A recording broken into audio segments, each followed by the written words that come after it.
beautiful, happy, shiny, magical, wonderful peaches. Hello. We're back. We're back. We're back. How you doing? I missed you guys. Happy Tuesday. Happy Tuesday. We did get KH merch, did we? You got KH merch. Did I get any KH merch? There's not a lot of KH merch right now at conventions. Yeah, you got a KH print. Well, I got the Paopu. Oh, I did get a Paopu. That's right. I did get a Paopu. I did. Yes, we both got KH merch. And you gave me KH merch. Dozy! What's up, Dozy? Tesh Kyle, how you doing? Eternal Scout, thank you for the 38 months. Happy Tuesday. I did. Oh my gosh, that's all we're gonna do today is talk all about the con and look at all the merch I got and the autographs and pictures and stories and just hang out because it's been what? 5, 6, it's been a week. It's been a week since I've seen you guys. And I miss you. I missed you. I'm a little bit sick. So excuse any sniffles, any coughing. It's been okay. It's been okay. And I took some medicine. So, but yeah, I'm a little sick. And I was a little sick all weekend, unfortunately.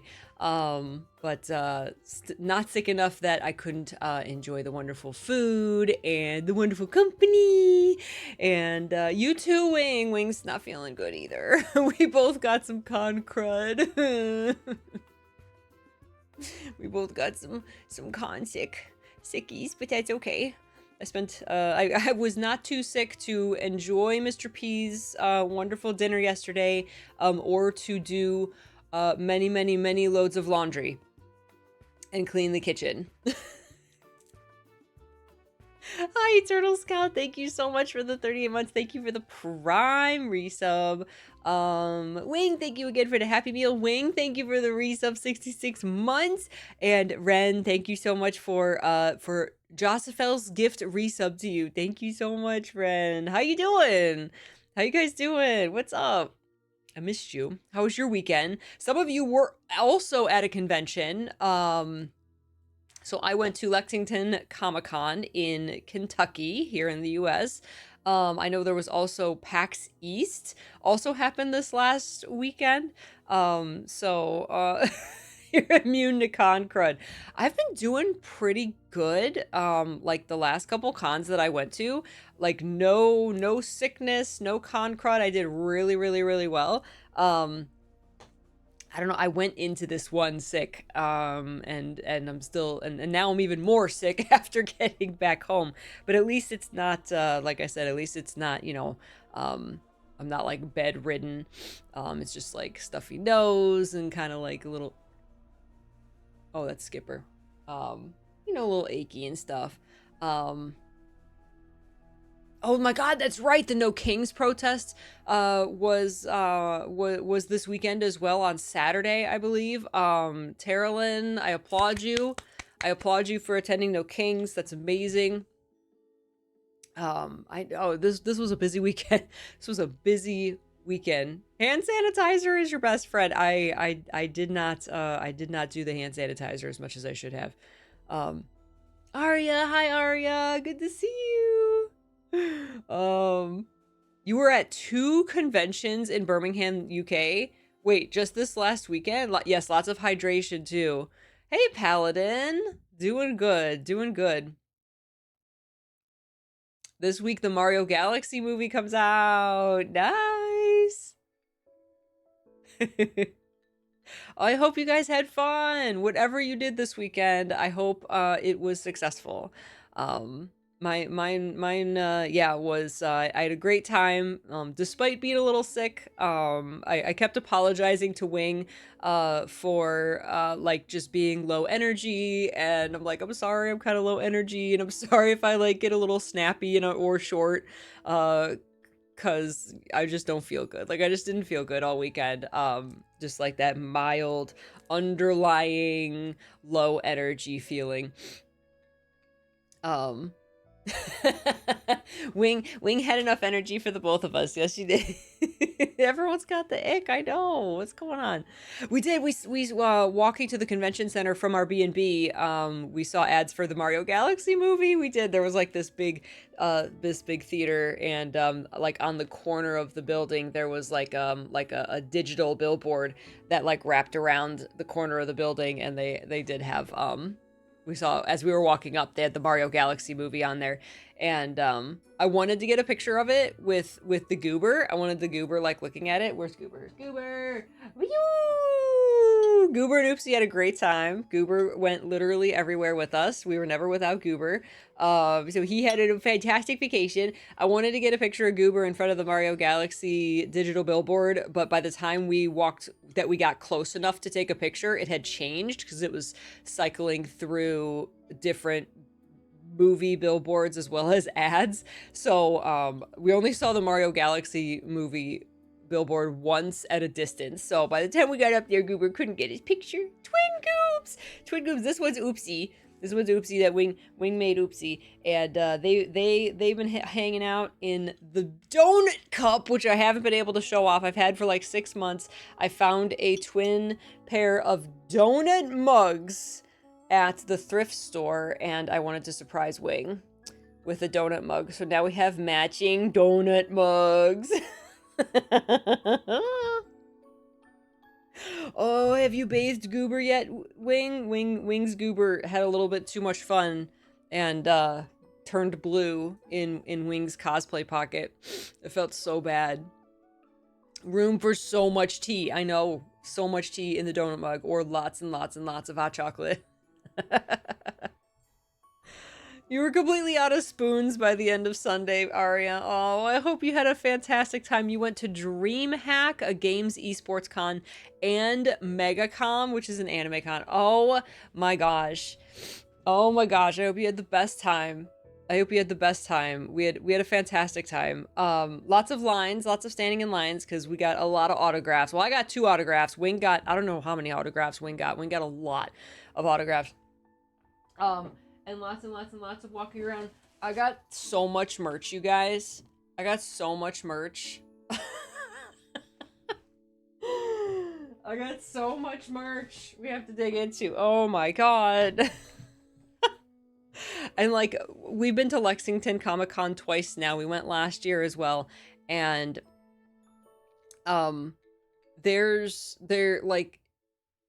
not even like time to see every booth. There's time, but like it's hard because you keep getting distracted. Like even if you try and very systematically like go down one aisle and then up the next, and there's like no doing that, because like you see something and then you know you're like, oh my god, what's that? And then you like cross the aisle and then you lose your place. And I'm just like, I don't like, there's booths we never even saw because it's so big and there's so many people there.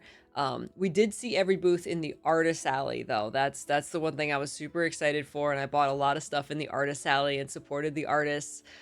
It's so nice to talk to them and support them.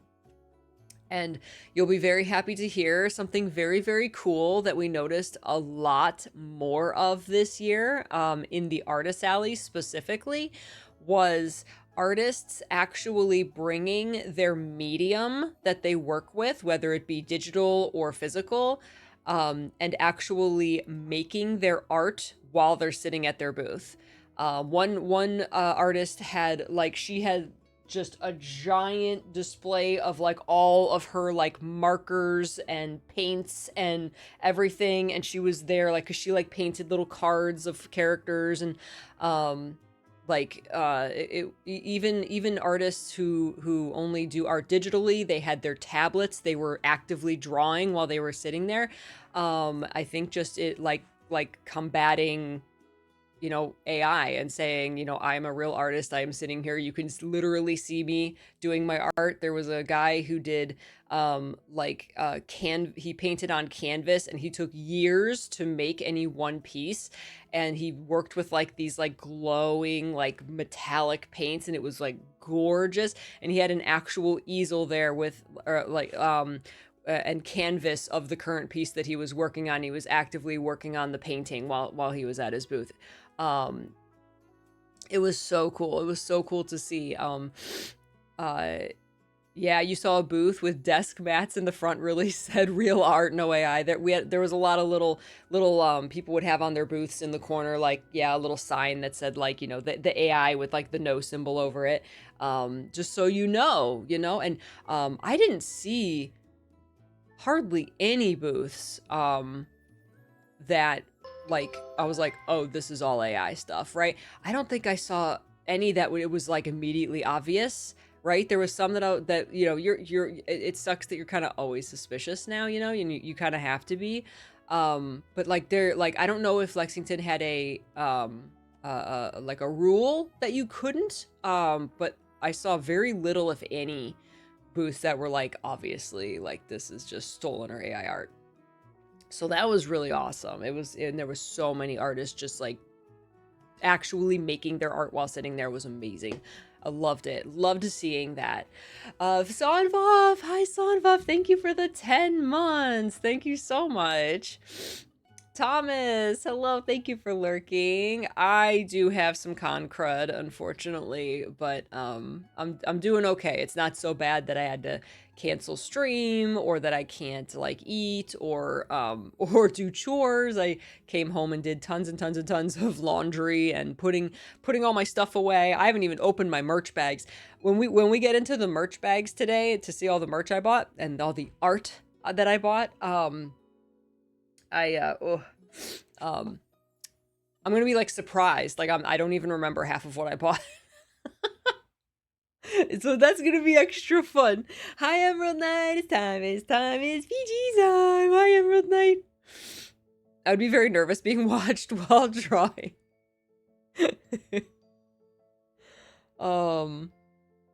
Oh, there's a lot of artists that can't work well under pressure or in social settings. Well, then you just work on something that doesn't matter, right? You just sketch, or you just like, even if you just like kind of, do something that's not stressful, like you have the line art done, but you're just like painting the color or whatever, something easy, something you can put down really quickly and like help a customer or or talk to someone, stuff like that. And everybody works differently, so. Yeah, I'd be really nervous to like work with like paints or something. But if I'm doing like digital art, like it doesn't matter. You could just like sketch something and then erase it if oh sure, Ivy. But if you have a booth at a convention and you're selling your art, you're kind of past the I'm insecure and I don't want anybody to perceive me, right? You're past that level. If you actually are at a convention with a booth. So yeah, it was so wonderful. And we did,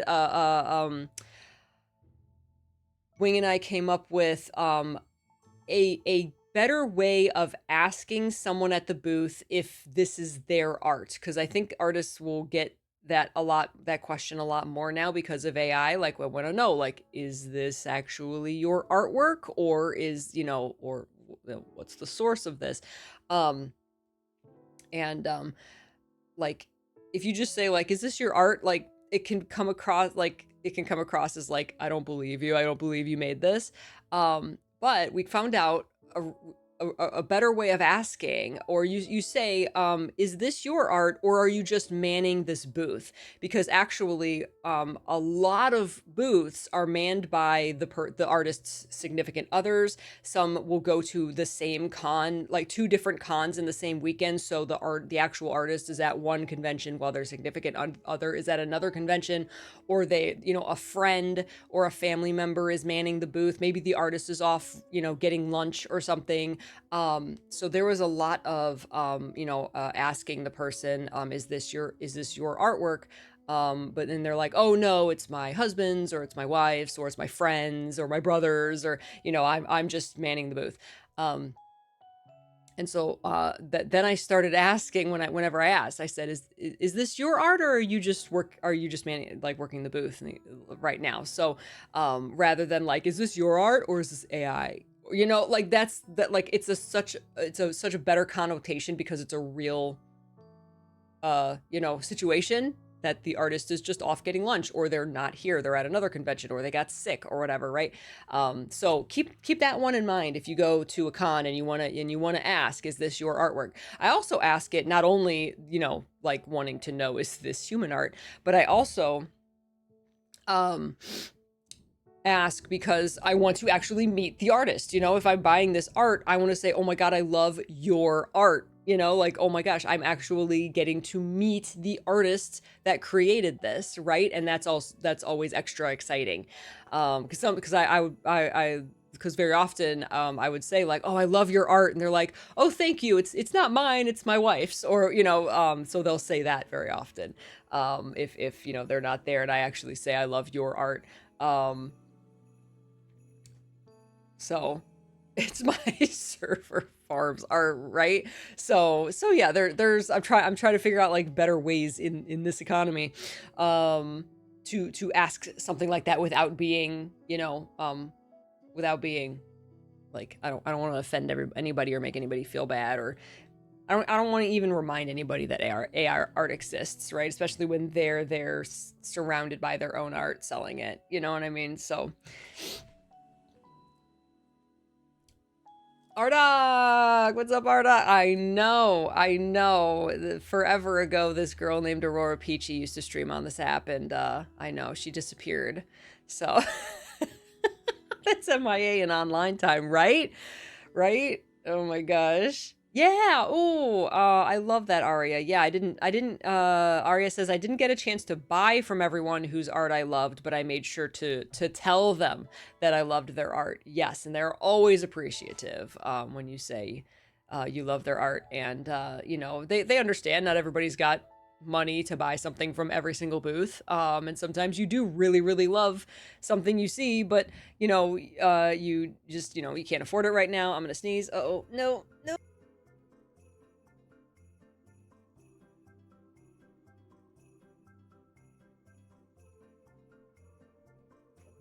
Oh my goodness.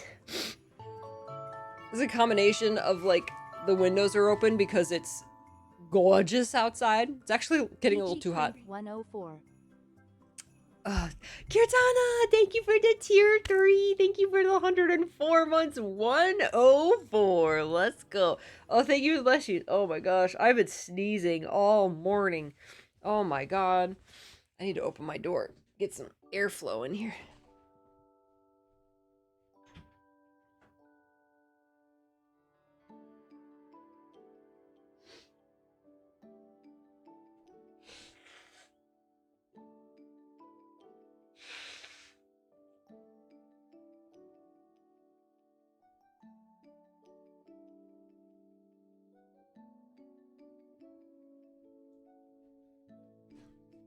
Oh my god. Yeah, it's we got all the windows open because it's so nice. So all the spring pollen's coming in, and I am actually a little sick, so the combination. Oh my god. Gigs! What's up, Gigs? Just became an eternal peach! Peachy yay. Yay! Get to your postcard. Get to your postcard, Gigs. Thank you so much. Thank you so much for 6 years.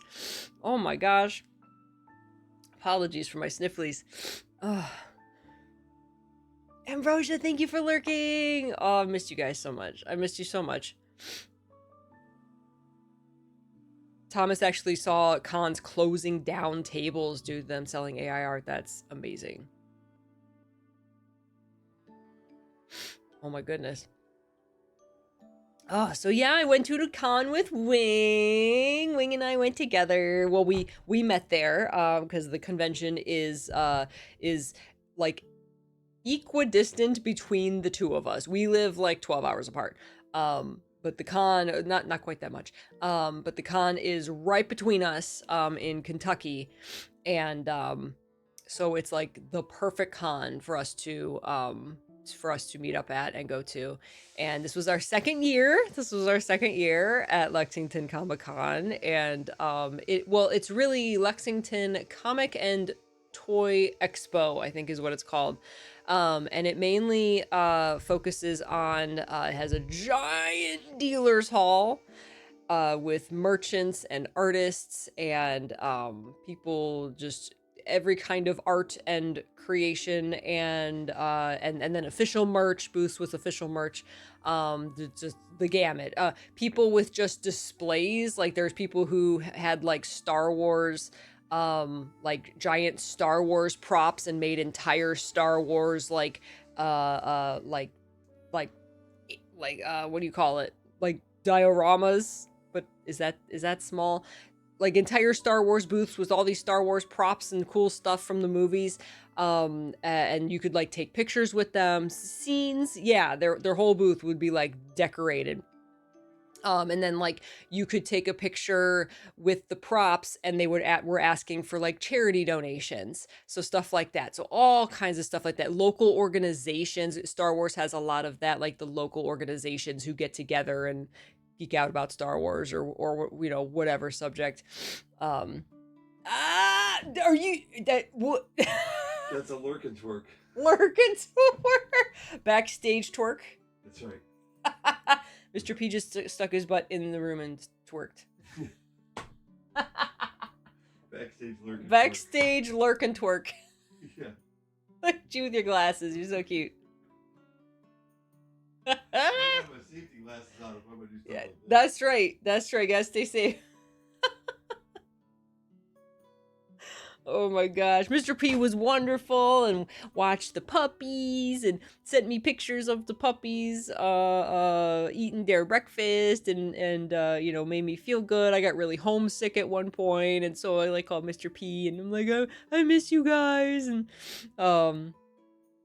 he was so wonderful and, you know, just you know, said, you know, I love you and have fun and everything's okay. Oh, Paladin, that's wonderful. That is priceless, and by far the best thing you could possibly do for him is support his artwork and yeah, tell him it's amazing. And yes, you're always your own worst critic, exactly, but that's how you get better and that's how you improve, right? But having those words of support means so much. That is amazing. That you support him like that. The twerking. So we met up on Thursday. We both drove about 5 hours. Kentucky is one state away from Ohio, but it's like the furthest point from me and where I live in Ohio. So it's still like a 5-hour drive. And but it wasn't too bad. It wasn't too bad. Oh my god. Oh. Hey, what's up, Guru? And so we got there and we got a B&B and yeah, we got the same one that we had last year. So it was kind of like our Lexington home. It was like our home away from home. It's like yeah, you know, just a little bit of a walk from the convention center. And so it's really wonderful to have a nice place like that to go back to. Some states do take forever to get through. They're so big. Alexon, thank you for lurking. Good to see you. So let's switch over to pictures. Whee-oo! That was the night before. I put I put Goober and Oopsie in the car, and I said, if there's one thing I don't want to forget, it's Goober and Oopsie. So I actually packed the car the night before. I did really good this time. I did really good, and you know, didn't stay up till 3 a.m. I got my packing done early. I got the entire car packed by like, I don't know, 9 p.m. or something, which is really good for me because sometimes I'm up till 2 a.m. packing because I get nervous. I'm you know, I'm gonna forget something. So I did really good. And I still got sick, but oh, that's awesome, Paladin. Love that. So I put Goober and Oopsie in the car the night before, and they had a camp out in the car the night before. And then here they are at the B&B. They made it to the B&B. I gave Wing her donut mug. She gave me a whole bunch of wonderful things that she's been hanging on for me for my birthday. My birthday was the day before the convention. My birthday was on Wednesday, and then I drove to the con and met up with Wing on Thursday. So it was kind of my birthday weekend as well as Kingdom Hearts' anniversary weekend. Saturday was the Kingdom Hearts anniversary, and I'll talk more about that in a bit. And we actually got some crumbs the next day, which, oh my god, we got so much to talk about. And it was birthday and Christmas. Wing was so nice. Wing gave me this the half a powerful fruit. So she got a half and I got a half of the powerful fruit necklace. And I don't even know if I have everything here. She gave me this cozy blanket, which is way too hot to put me on me at the moment. You left them in the car. They had a sleepover. And they loved it, okay? She gave me this super soft pink blankie that I used all weekend to cover up in. Some beautiful bracelets. Some beautiful stone bracelets. She knows I like pink. Con slumber party, exactly. And this Princess Peach hair clip. Little peach crown hair clip. It's so pretty. But Edge, what's up, Edge? How you doing? So cute. So cute. And a little Sailor V magnet. Oh, sorry, allergies. That is in the bag somewhere. So we'll dig that out at some point when we go through the merch bags. So cute. I don't even remember what else. I have such a giant pile of stuff here. There was probably something else that I'm forgetting at the moment. But yeah, it was so nice. I brought Wing's book. Wing, link your book in the chat. I brought Wing's book with me so she could sign it. So that was wonderful. Go check out Wing's book. Oh, she brought I'm gonna sneeze again.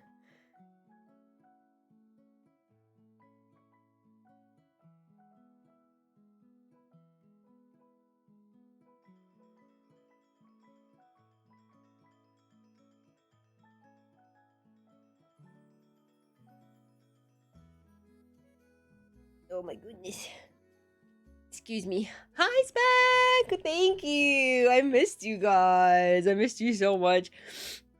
It was so much fun, Edge. We had a ton of fun. We're playing Guild Wars 2 and loving it, having tons of fun playing the expansions at one point. I have almost 19 hours. Oh my gosh, I'm so glad! I'm so glad you're loving Guild Wars 2! Wing brought us she found some little candy donuts. We didn't get a chance to make them, but we'll make them at some point. You like decorate your donuts. So cute and fun. Poppin' cooking, so cute and so fun. Oh my gosh. What else did I get? What else did we do, Goober? Oh, no, that was we did so much. I'm so sorry. I'm so sniffly. Eee, there's Wing's book. Go check out Wing's book. Oh, I'm so sorry. Let's get nuts over donuts. That's right. Put the nuts on the donuts. We didn't get actual donuts. But we did at one point get a cupcake. Because we said we have to get like cake or ice cream or something because Wednesday was my birthday. So we said we have to get, some kind of cake or something. And when we went to tea, one of the desserts was a cupcake with pink icing. So we did get, which I ate last night. It was so good. Green for mental health awareness. Thank you. All right, green. Ooh, that green.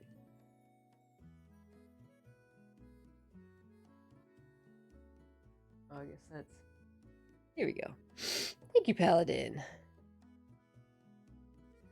No sharing the crud. No. Don't. Just don't like lick my ice cream.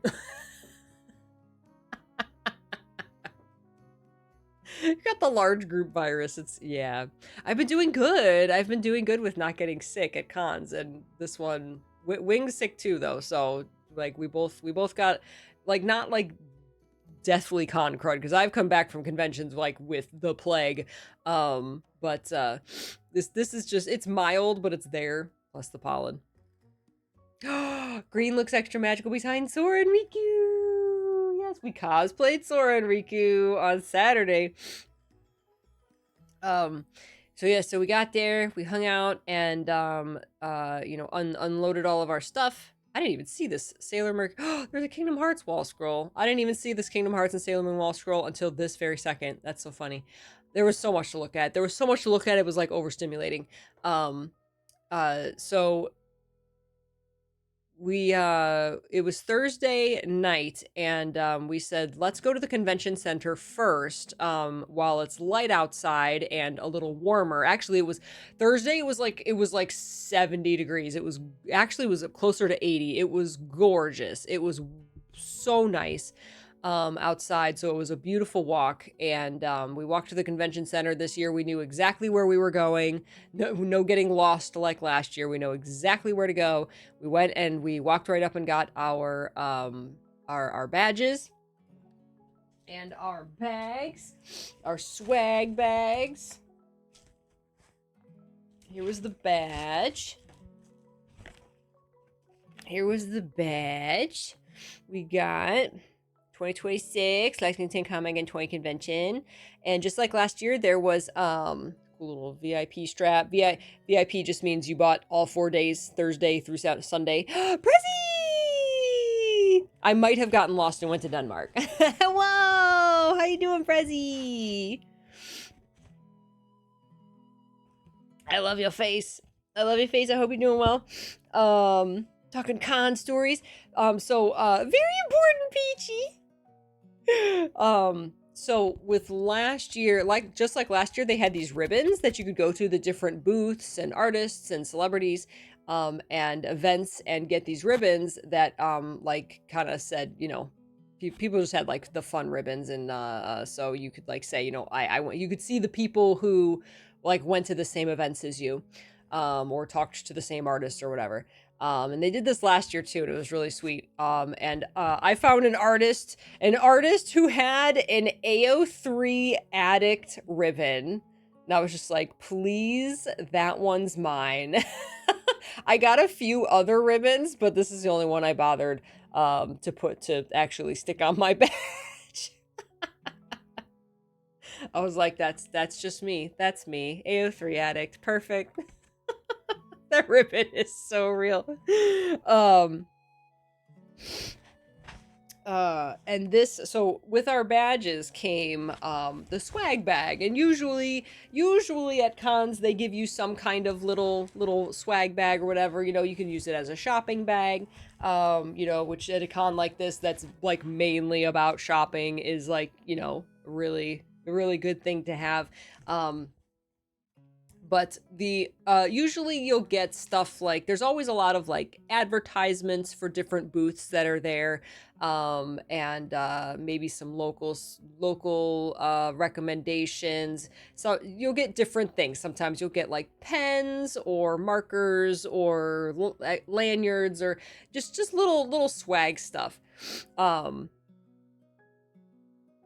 This was the best swag bag I have ever seen, and I've been to over 50 conventions in my life. The stuff that they gave you inside this swag bag to prepare you for the convention was by far the smartest, most clever, most genius stuff I have ever seen, most useful swag bag I have ever seen. Because you are at this convention, first of all, hand sanitizer, which I didn't use, so I should have used more. And it's all branded. It's all branded Lexington Comic and Toy Convention. Love it. So deodorant is the one thing they didn't put in there. That's the one thing. But so hand sanitizer with a handy little clip on. You can just clip that on your purse or your backpack or whatever. They gave you a card case. So this convention is all about, like, you know, they have trading cards, and there's a lot of trading card vendors and different things. And so they gave you a box for putting trading cards in. Oh my gosh, a protector. You know, prepare you for buying cards if that's your thing. Not so useful at the convention itself, but still really cool as a desk mat. Very popular right now, the desk mats. So a Lexington Comicon branded desk mat. I didn't even open it. Jospel! Hi, Jospel! Hi, Dallas! I know, I know. I haven't streamed in a week, which is like forever in internet years. Who am I? So Lexington Comicon desk mat. Careful, it stinks. It does kind of stink. It does kind of stink a little bit. Ooh! Oh, Prezi! That's, oh, Wing! Yes, I have a picture of it, and I have it in the fridge. Prezi saw it. There was Miku fudge. And I got Miku fudge.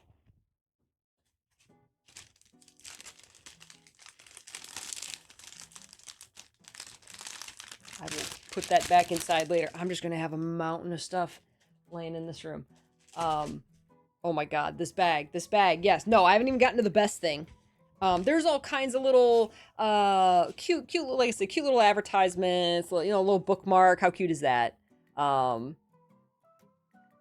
it advertises like someone's book or something. There's a lot of people there with like their own, you know, books and comics. The big guest, celebrity guest there was Christopher Lloyd, who we saw, and got to meet. So they had the little, just Christopher Lloyd card, I guess, in case people wanted to get that signed or whatever. Little Lexington Comicon pin. I don't have it in here, but there was a first aid kit, just a little pocket first aid kit. It had bandages, it had like band-aids, it had ibuprofen, it had like wet wipes, just everything in a little compact first aid kit, which actually came in very useful later in the convention. So they had a first aid kit, and the thing that blew my mind, and it's in another bag. Matt Girl, thank you so much for the 76 months. Appreciate you. I met Uncle Fester, yes. Did he sign the Bald Nort? He did, and we have a picture. And wait, Wing got Bald Nort signed. Right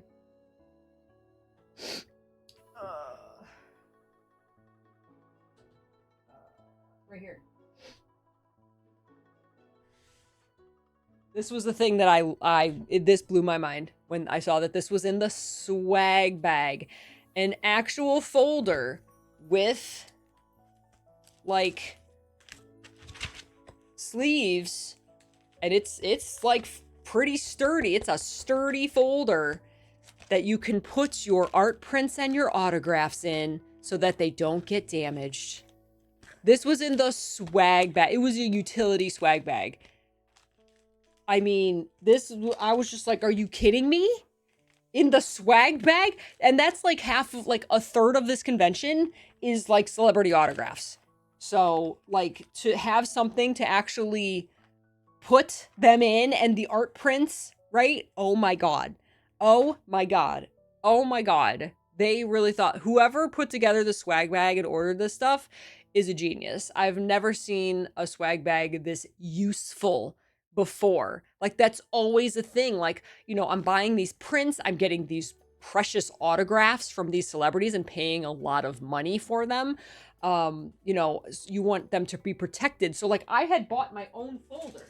I had bought my own folder on the way down till I was like, okay, I'll just carry this around and I'll put everything in here so that it'll be protected in my bag, right? No, they just provided one. And so I just put everything in here. I got to keep everything separated in the sleeves. I got to like put the artist's card in with like the art. So I remembered I did really, really well this year at making sure I got a card for each artist and put the artist's card with their art, so I remembered who I got what from, and if I wanted to like look them up and shout them out, then, and I got to keep everything together. Brilliant. Whoever thought of this, you are a genius. You are a genius. Please do it every year because it was the most useful thing in the swag bag I've ever seen. That and like, you know, first aid kit. Hand sanitizer is a common thing to find in swag bags. So, we'll look at that art in a bit when we go through the merch. Other cons, take note. I was blown away. Yeah, Wing had a giant. That's like a 10 by 11 or what it's standard piece of paper, whatever that 11 by 8.5 by 11 or whatever. So if you get a print that's bigger, like I did get one print that's like an 11 by 17. So you know that like you might want to 8 by 10. Thank you. Blanking. Yeah, Wing had the big one to keep big posters protected. We're serious about fan art. That's right. I actually last night ordered a photo album to put all of my art prints in, because I like all the art prints that I've ever gotten are just kind of like in a like folder, like in a, you know, like not in a nice book or anything that can be displayed. And I'm like, I really need to get like a photo album or something to put these in, so that, you know, I then have an actual album because I don't have room to hang every single thing on the wall. But you know, I could get like an album to put them in. So I finally ordered one big enough for everything except 11 by 17. But I've been meaning to. I have frames. I have 11 by 17 frames back here. I've been meaning to frame stuff forever, but I just haven't gotten around to it. So the folder will be nice because you will always remember when or what year you got it too. Right. You can keep your autographs in there and be like, this was Lexington Comicon 2026 and I got this person's autograph, right? Yeah. Yeah. Had to buy the plastic covers for your autograph posters and they were not cheap. Yeah. Yeah. You just ate half the fudge. It's so rich. Mr. P had he tasted the Miku fudge last night. He's like, you said you had fudge, and I did. He's like, I had to taste a little bit of it, and he said it was really good. I haven't eaten any of it yet, but I had a sample at the con, and it was really good. I think the Miku fudge was I think it was French vanilla flavor. But yeah, so after we got our badge and our awesome swag bag, we decided we weren't immediately like starving, like, oh god, we need food right this moment. So we're like, and there was still a ton of vendors already set up. So we said, let's walk around and you know, do some shopping, do some early shopping on Thursday when there's going to be the least amount of people, and the vendors have the most amount of stuff. So let's walk around and see. I don't have an order of like when I got what merch, so we're just going to kind of look at all the merch at the end. But yeah, it's just rows and rows and rows and rows of booths in this giant expo hall. Everything from you know, plushies to posters to props to jewelry and artists with their artwork and their keychains and their stickers and you know, official merch. This person had tons of body pillows and pillows. This was actually the last booth we went to. This is actually photos from Sunday, but I'm putting them in a different order. You can kind of see the overall expo hall. And there was just like rows and rows and rows and rows and rows of just tons of merch. And so it's just like, it's like overwhelming. It's just like you're just kind of looking for your favorite type of merch, your favorite characters, your favorite, right? So like this one was like, oh my God, look at all the has-been characters. So I like ran over. See a Kaito pillow, yes. So it was super fun, just to just see everything and talk to everybody. There was someone who had who had just nothing but Disney pins, like the Disney parks pins, just books and books and books and books and books of the Disney pins. That first day, Wing found they even had a couple of the Kingdom Hearts ones. They even had the newest, like the Crab Atlantica Keyblade pin that just came out. They had it. It was too expensive. But yeah, they were just like stacked. There was just like so many pins, endless pins. We were like going through and there was just like 6 pages of Winnie the Pooh pins. It's like, oh my God. So yeah, there was like a whole booth of just nothing but pins. Like you see a lot of like specialized dealers like that too. Yeah, the Kingdom Hearts pin was $110 and Wing was sad. Wing wanted it. I know. I was just like, no. They're rough. Yeah. She even like told us like, yeah, we had one of our employees went and stood in line before dawn for 4 hours to get in line to get this pin. Like insane. She's like, there were fights breaking out in the parking lot over these Kingdom Hearts pins. Insane. You got one directly from the Disney store. Let's go, Talus. Lucky. I wonder why you took a pic of those body pillows. Well, it's just a fun booth, and a few booths like went that high with stuff, and then like just this art was so colorful. I actually did end up this was, like I said, this was the last booth we went to on Sunday because I just saw them and ran over, and I did buy some stuff from this booth that I'm very excited for. So we will check that out later. But yeah, here's like the Star Wars display. So there was a lot of stuff like this. People just brought like their props and stuff, and a lot of these booths were like actually raising money for charity, like local children's charities. They're like, free pictures with the display. And if you want to donate to the local children's charity, awesome, right? Yeah, lots of Star Wars this year because I think there was a lot of Star Wars actors that came. Miku Fudge! Prezi! Like, as soon as we walked in, that was one of the first booths we saw, was a giant booth of fudge. They were not there last year. They were new for this year. And I immediately saw the Miku Fudge.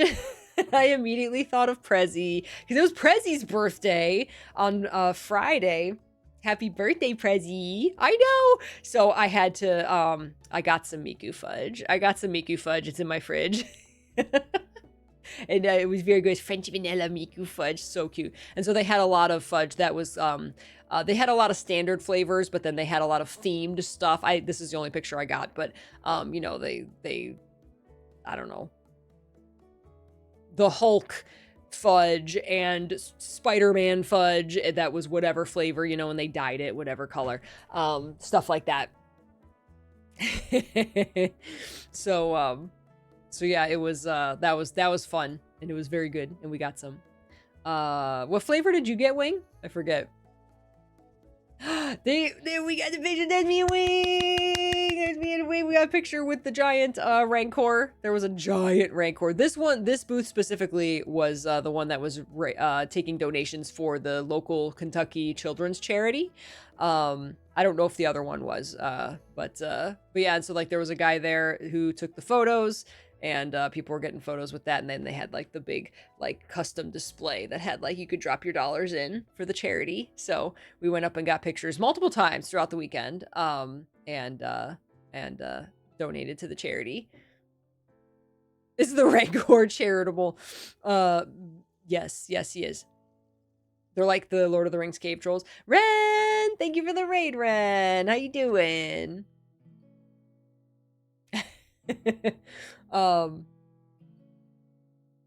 Yeah, there was Deadpool fudge. The dog from Deadpool, Dogpool, was actually supposed to be at the convention, but we didn't see it anywhere. We didn't even see its booth, so it might have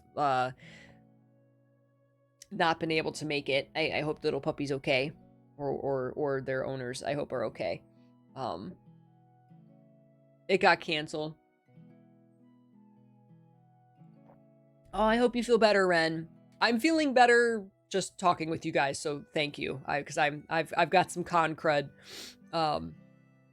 The actual dog pool was supposed to be at this convention, but they had to cancel, unfortunately. So we did not see dog pool. And we had our goobers, of course. We had our goobers. This was Thursday, the very first day. Look at our bracelets. Look at our bracelets. They're so pretty. Wing gave me these bracelets. That's dog pool behind us in the photo, yes. With autographs. The dog pool would give you a autograph. So cute. Yeah, I'm definitely feeling good enough to chat, and it's making me feel better. So yeah, goobers came absolutely everywhere with us, and we got pictures with the Rancor.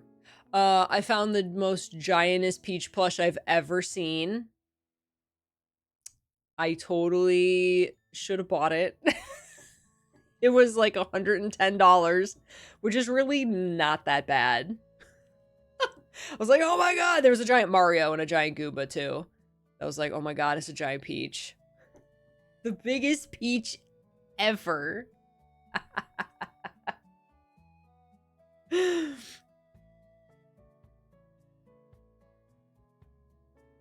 Two Peachies. Which one's the real one? That's right. Was it 125? Is that how much it was? I just heard over 100 and I was like, ugh. Plus I'm like, what if I come home with this giant Peach plush? I was just like, where am I don't have any place to put this. I don't have enough room for all the merch I do have, so. I had the little peach crown. Wing gave me the little peach crown hair clip. I was wearing that. I could wear her as a costume, that's right. Now you worry about room. Give it to my niece for her next birthday. Or for Christmas. She loves Peach. Oh my gosh. So yeah, so we walked around, we did some shopping, and then we went to dinner. We went to a place that we went to last year, was also the first place we went to that was very good. We had Philly cheesesteaks last year. They didn't have Philly cheesesteaks. So we had to get something else. I had a chicken, a Philly chicken steak, I guess. It was good, even though it wasn't what we wanted, but that's okay. It was food, and food is good. So we brought our goobers, of course. Goobers warming their hands over the candle, telling ghost stories, because it was very, very dark in the restaurant. It's like pretty much everything there is a restaurant / bar. You can see the bar in the back. So it was very low lighting, but they had the little glowy candles, and so the goobers told ghost stories over the candle. They were trying to summon, yes, they were. They were trying to like summon Cthulhu or something.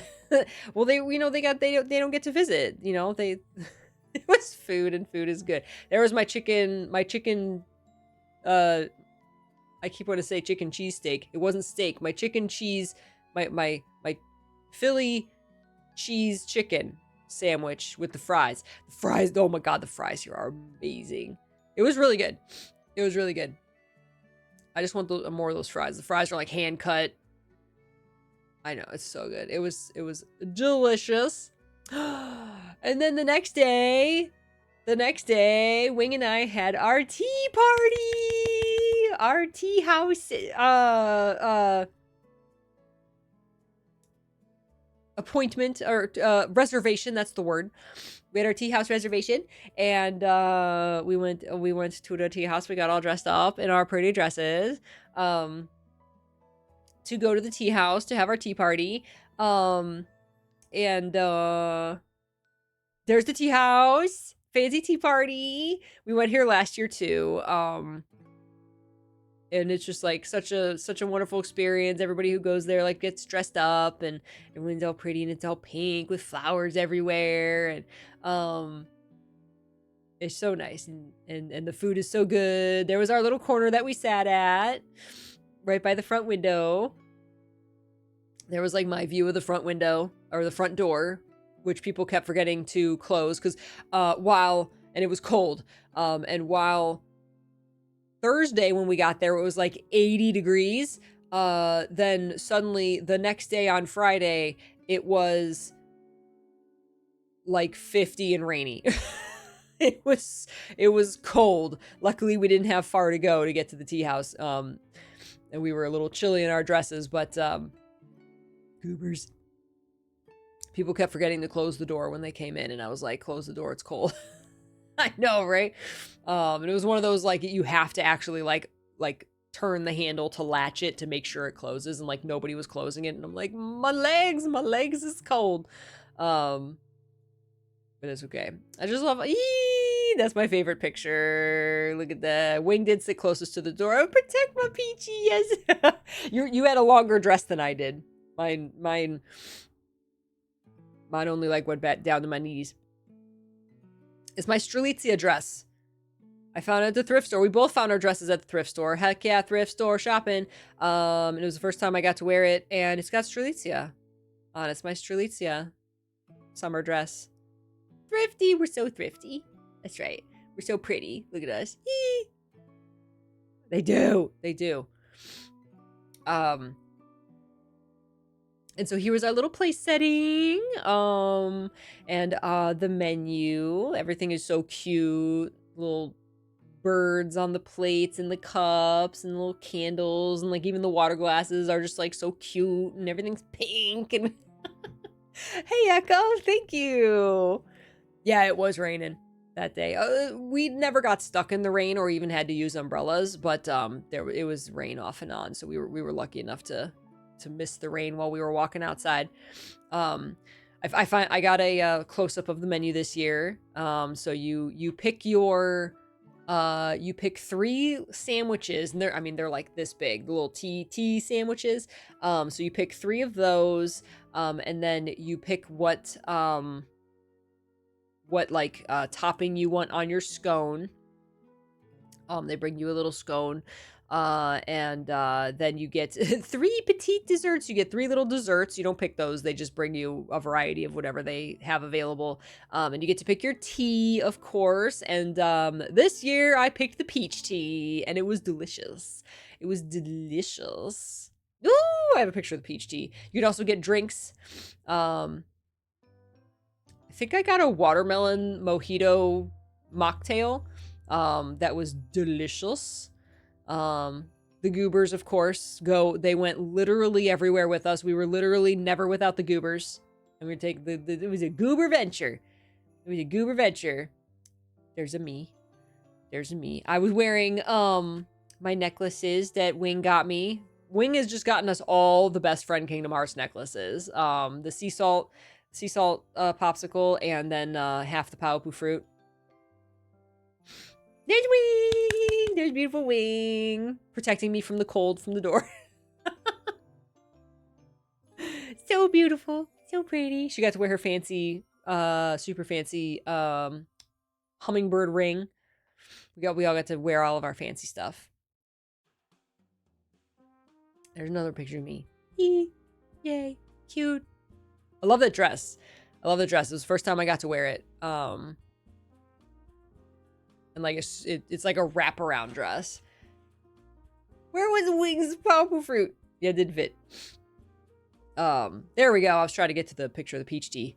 I had peach tea, and it was delicious. I was tropical. I just like the off the shoulder wraparound. Like, it's such a unique dress that I found. I've been waiting for a chance to wear it, so I was excited to finally wear it. There's our little tea tray, our little tower of treats. Our 3 sandwiches that we picked.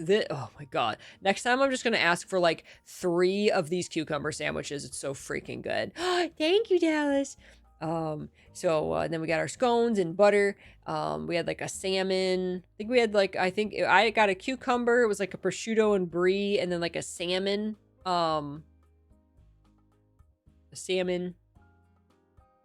Little salmon cake, something. I don't know. It was delicious. And then our scones with butter, and then the desserts. I did get a different. I think I got a picture of the desserts. Oh yeah. Goober loved all the food. And yes, the macarons, going back here, they bring out 2 macarons, and then there was an Oreo, like a chilled like Oreo cake, a real small piece, and then a cupcake because it was my birthday on Wednesday, and we said we need to get like a some birthday cake or ice cream or something, and one of the desserts was a cupcake with pink icing, so it was perfect. I know, it's so good. It's so good. It's so cute. Like, just the presentation and the whole place is just like such a cute atmosphere. We love it. We love it. There we go. There was my my blueberry scone and sandwich and my smoked salmon. So good. So good. And then that was at the end. I took home my cupcake and my little Oreo cake because I was stuffed. It's not like it's not a ton of food, but it still like fills you up. You have like a big pot of tea too. So good. Plus the desserts are like really rich. So I had trouble eating like that much in the morning. So so that was perfect. I took it home and actually ate both of those last night. They came all the way home with me. They were delicious. They were delicious. So then we went back to our B&B and got changed out of our dresses, and then it was autograph day.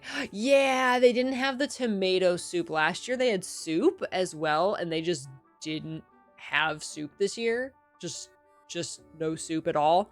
Because yeah, last year there was like this tomato bisque that was like heavenly, and I was like looking forward to it, and then they're like, oh no, we just don't have soup this year. I was like, oh, sad face. So then we had we went back and we changed, and we came back to the convention, and then it was autograph time because we like to cosplay on Saturday and do all of our autographs on Friday because the convention is much less busy on Friday than Saturday. Saturday is the big busy day where everybody's there. So we like to do our autographs on Friday because the lines are shorter. I don't know if Christopher Lloyd's line was shorter. Oh my God. So this was like a big giant room that you like circled around, and they had, as you can see, all of the signs that say like, so you can very easily find the celebrity that you're looking for. And they had everything from voice actors to movie stars. Like I said, Christopher Lloyd was the big one there that this year, but they also had they had Giancarlo Esposito, I think that's how you say his name. I know him as Gus from Breaking Bad. He was there. I saw him from a distance. Is everyone arguing scones? It was delicious. Yep, that's it there. I think I said it right. Yeah, he was there. I got to see him from a distance. I didn't like get an autograph or anything, but I got to see him like signing at his booth. So that was cool because I'm a big fan of him from Breaking Bad. 5 of the voice actors from Baldur's Gate 3 were there. One of which I got an autograph from. So I think first, I don't have pictures. Wing showed pictures on her stream. And what's her name? Wing, we started with, she voices, I mean, they all voice a ton of stuff, but, Maleficent from Kingdom Hearts. We got, a Wing got her, autograph, and she was ultra nice. I forget her name. Wing brought, a Kingdom Hearts novel that has Maleficent on the back, and like she lit up. She was like she was like so delighted that someone was like, "Oh my gosh." Yeah, what's Maleficent? Suzanne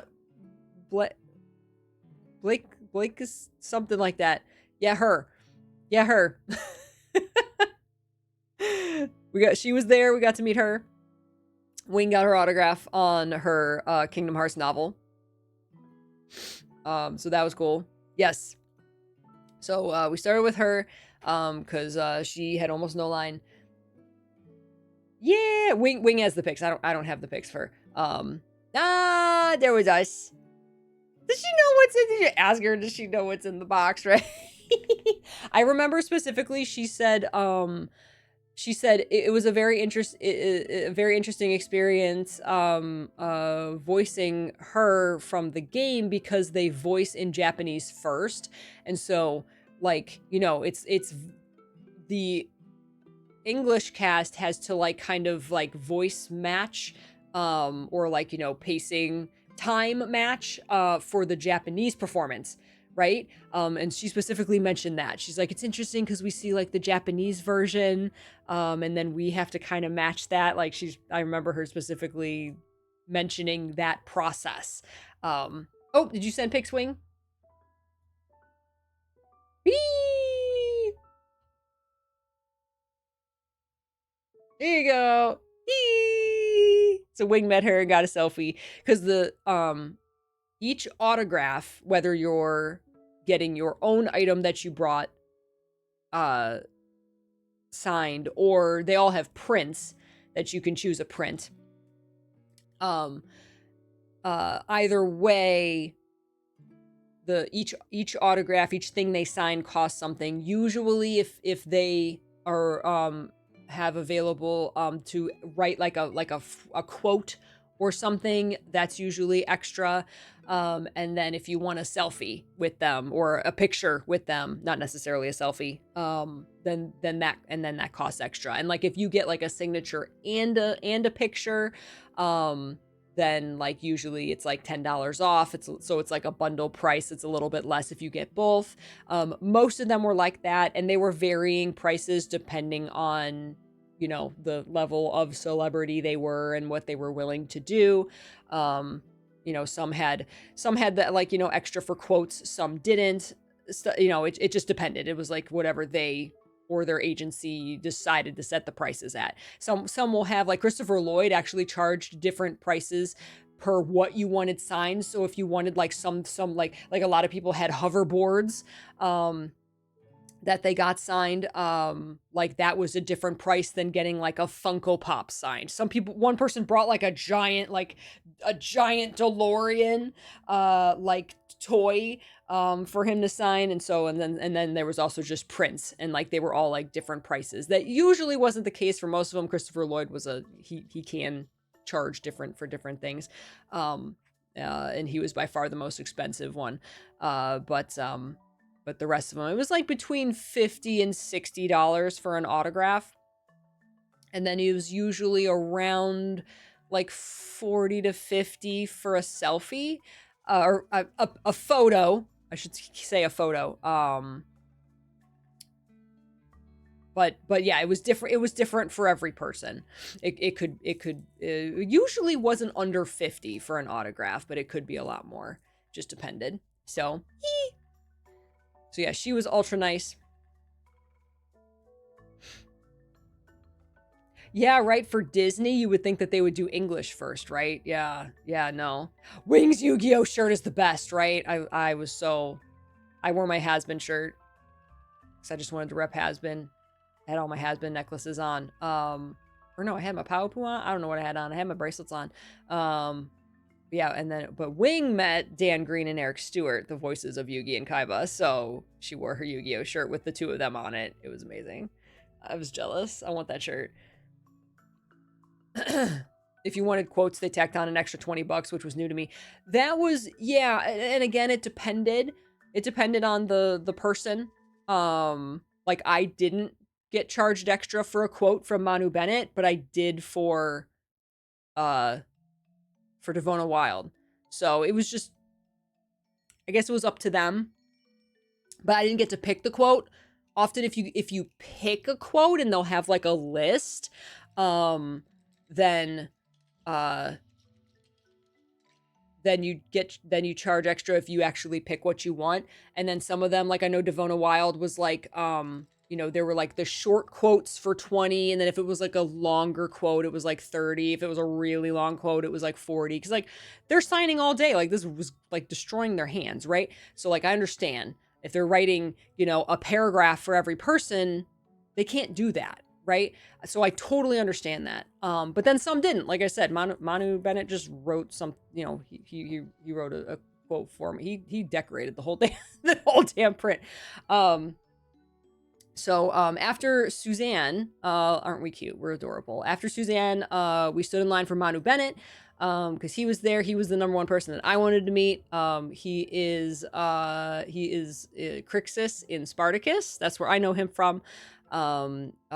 Most people were there because of his role in Arrow. I think he was Deathstalker, I think. Was his character Slade? Deathstroke. That's it. Yeah, he played Deathstroke in the Arrows TV series. And I would say that's what like 90% of the people there knew him from.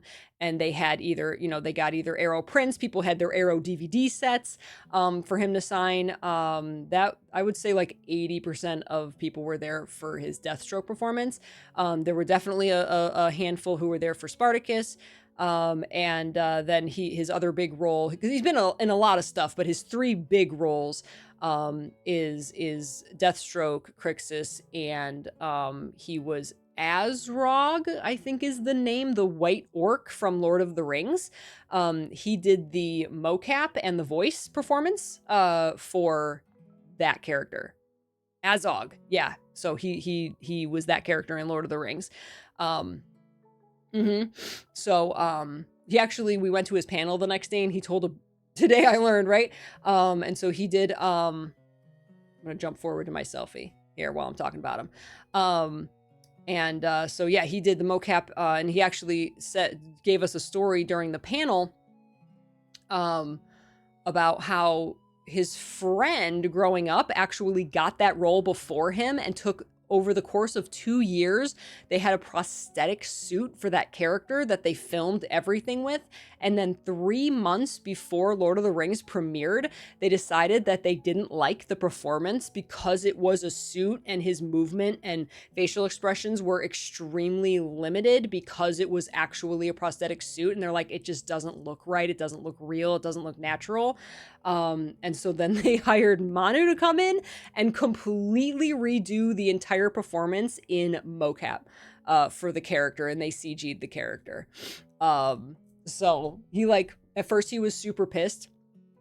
He was super mad that his friend got the role because they both auditioned for the role of Azog originally, and his friend got it, and he was like mad for, you know, that his friend got it instead of him. Not like actually angry, but like, you know, damn it, you got the role, congrats, you know. But then 2 years later, he got called in to redo his performance by no fault of his friends. It was because it was a prosthetic suit, right? And they just decided it didn't look right. So that was interesting to get those production stories are like the coolest thing. So yeah, I think we stood in line for like half an hour maybe to meet him because he was really taking his time with everyone. He was very friendly, he was very talkative, super nice. And I ended up, I don't have a picture of it, but I have it in here. I ended up getting a print. Man, there's a whole story behind what I got signed, or what I didn't get signed, rather. And he like took his time signing, and he was talking, and I was talking to him about, you know, Spartacus, and hey, what's up, Draven? Keanu Reeves, that is Manu Bennett.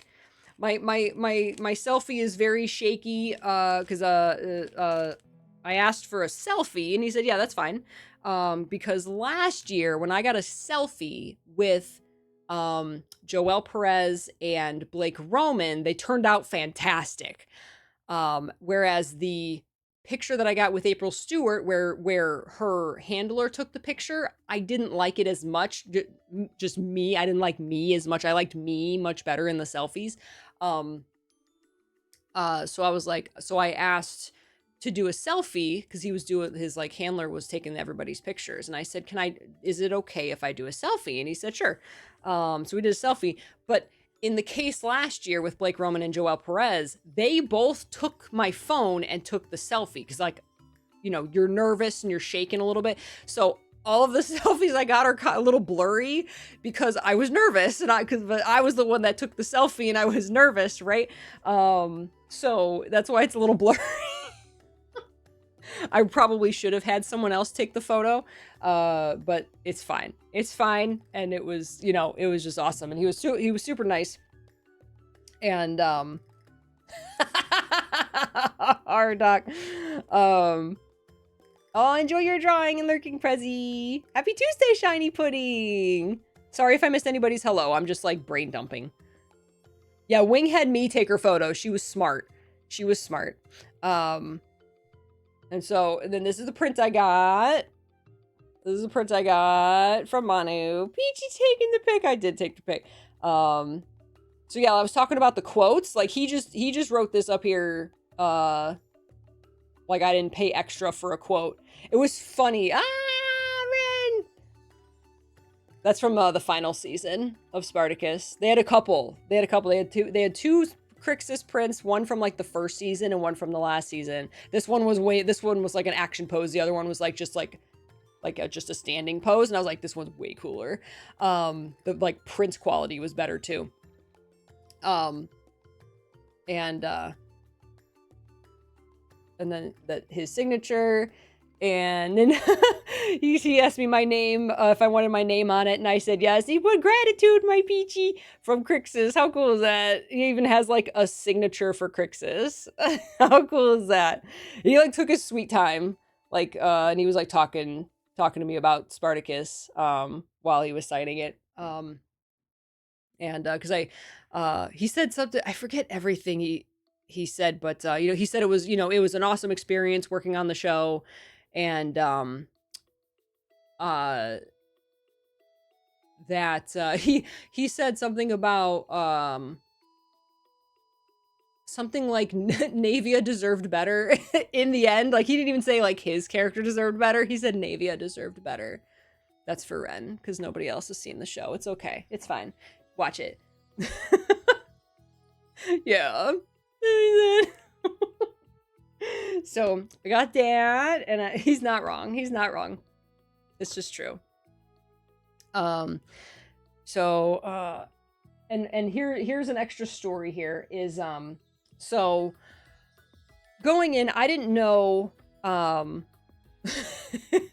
okay, valid Talus. So going in, I didn't know what I wanted him to sign because he was the number one person that I was excited to meet. And so I was like, what do I want him to sign? And I was like, well, I don't know like what prints are going to be available. So in case there's not a print that I like, maybe I'll have him sign a DVD set. Well, I actually surprisingly don't own Spartacus on Blu-ray. I do own it digitally, quote unquote own. I have purchased it digitally, all 4 seasons. But I don't own it physically. I just never got around to it because anytime I watch it, I just, flip on Amazon and watch it because I've purchased it there. Plus it's easier. So I was like, well, let me finally purchase this series that I love so dearly on Blu-ray.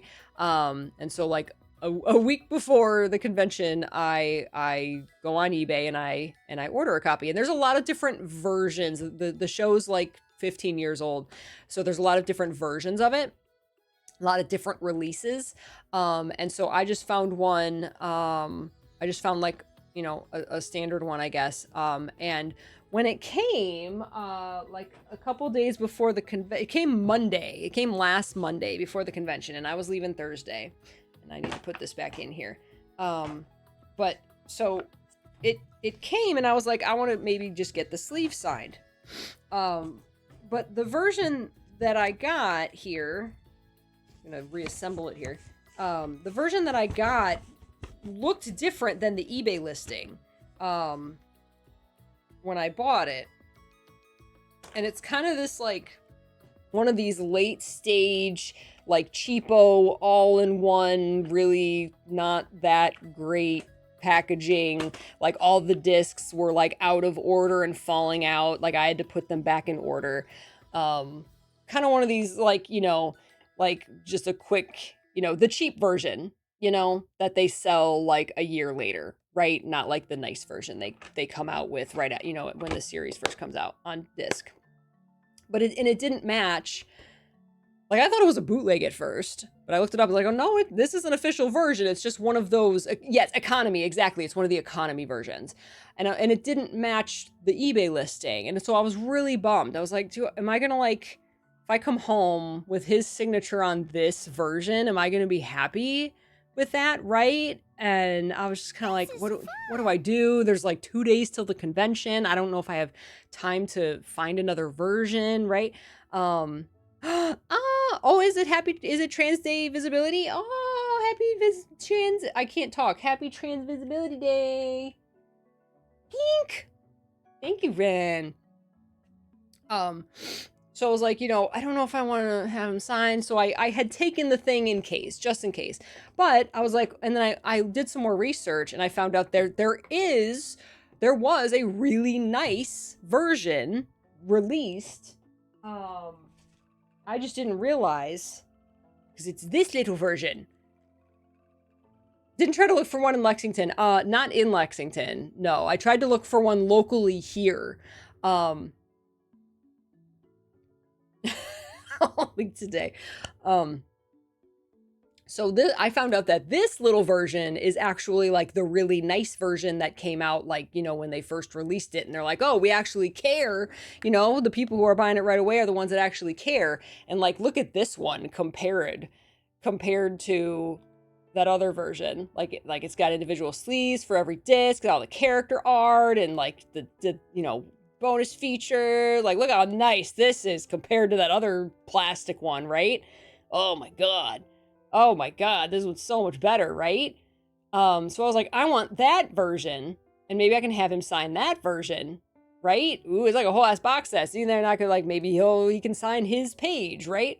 So I was like, oh my god, that was so much better, right? Oh my god. So I looked on eBay, and this one, I was like, maybe I can get it before the convention. Maybe I can get it before the con. It was like Tuesday night, or like Monday night, whenever it was.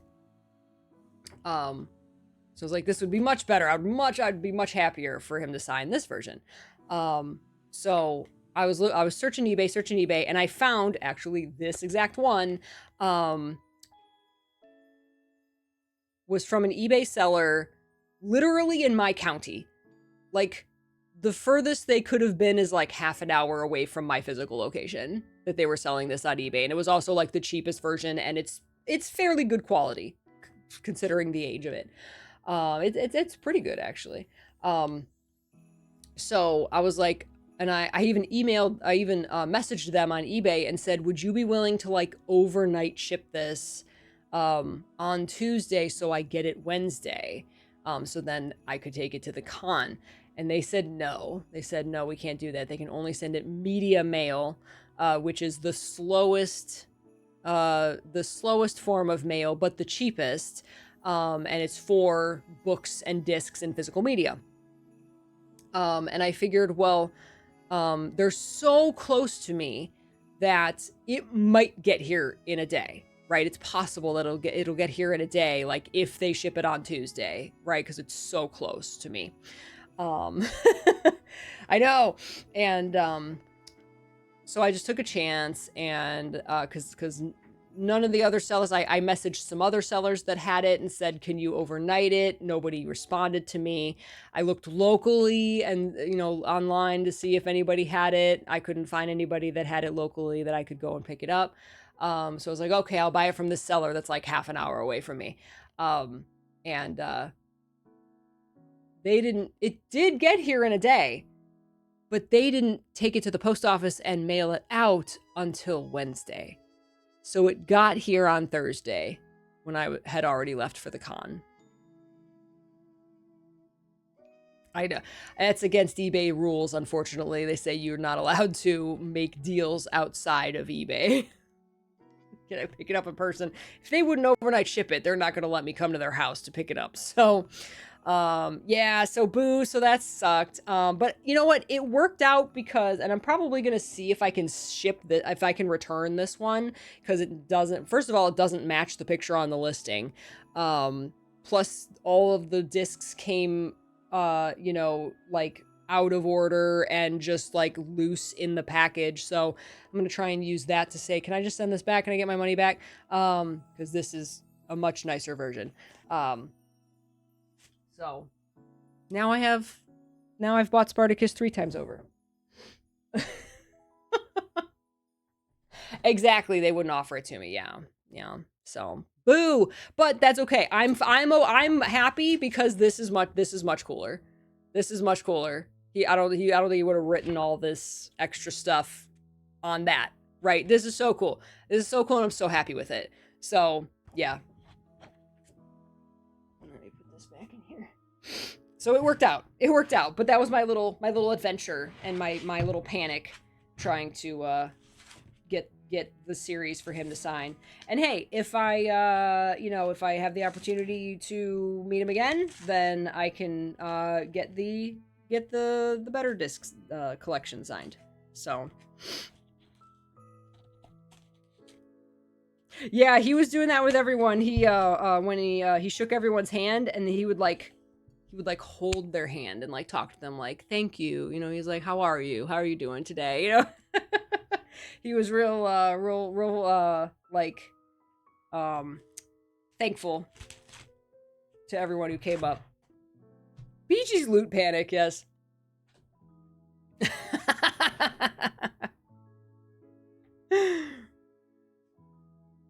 Oh, I did, Ren. I did. Because I knew Ren also loves Spartacus as much as I do. So I after we got the selfie, I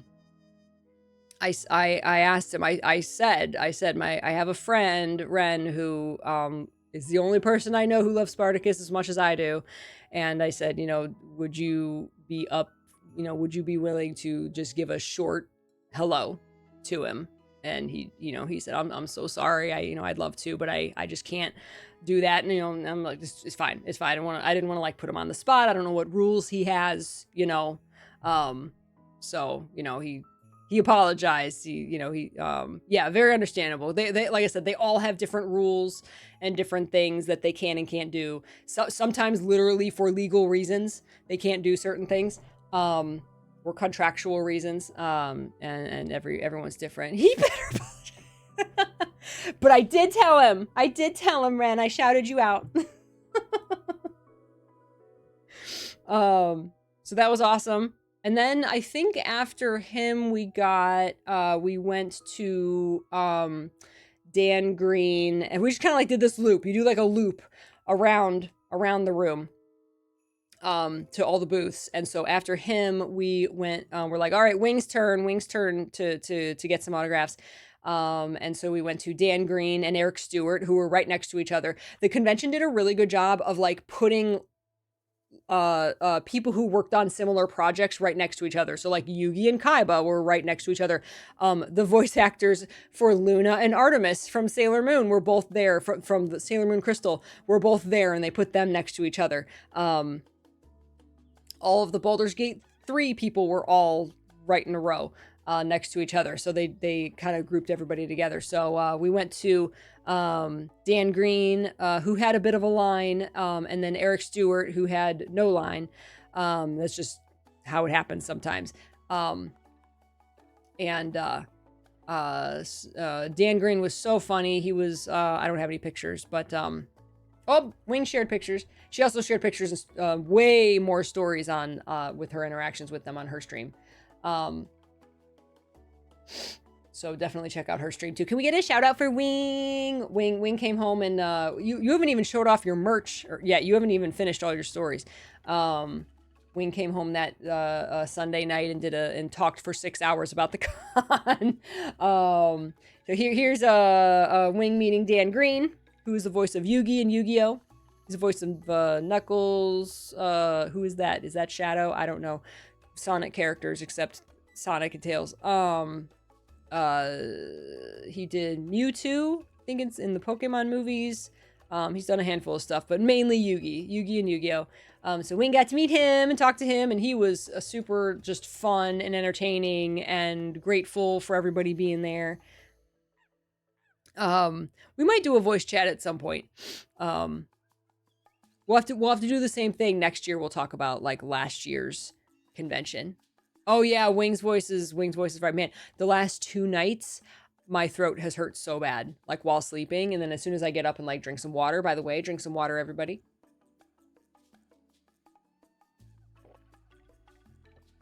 My throat hurts so bad the last 2 nights. Oh my god. It's better once I get up and I start drinking water and eating stuff, but oh my god. Yeah, he wore a face mask the whole time. He did take it off for people who didn't want it on for pictures. But otherwise, yeah, he wore a mask. Yeah, we both got to recover. We both got some con crud. I'm so glad that the picture turned out well while the puzzle was glowing. Wing. I need to get some tea, yeah. We need to go on a break soon in a minute here. El Cocker-Limo, thank you for the 89 months. 89 bop bop peachy love. 89 bop bop. I took the pics. Thank you. Excuse me. I'm good at pictures, not so good at selfies. Excuse me. Oh, thank you, Edge. Yeah, so Wing got Dan Green. She gave him, this is a fan, like a personal fan. She gave that to him. He was so excited. He was like, "You're not giving this to me?"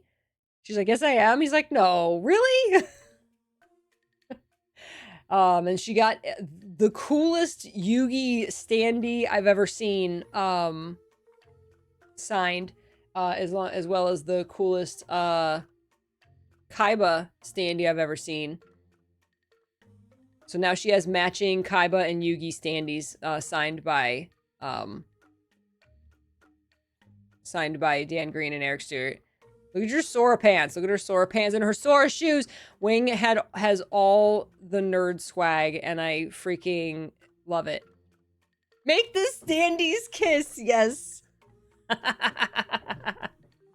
Hey, Francois. Good to see you. I'm a puzzle shipper. Wing's got the best drip. The best. Yeah, so Wing got to meet them. And then we went over and met Devora Wild. Yay! Who is Lae'zel from Baldur's Gate 3, as well as a bunch of others. But that's where I know her from, is Lae'zel, my waifu. Peachy Chan's waifu.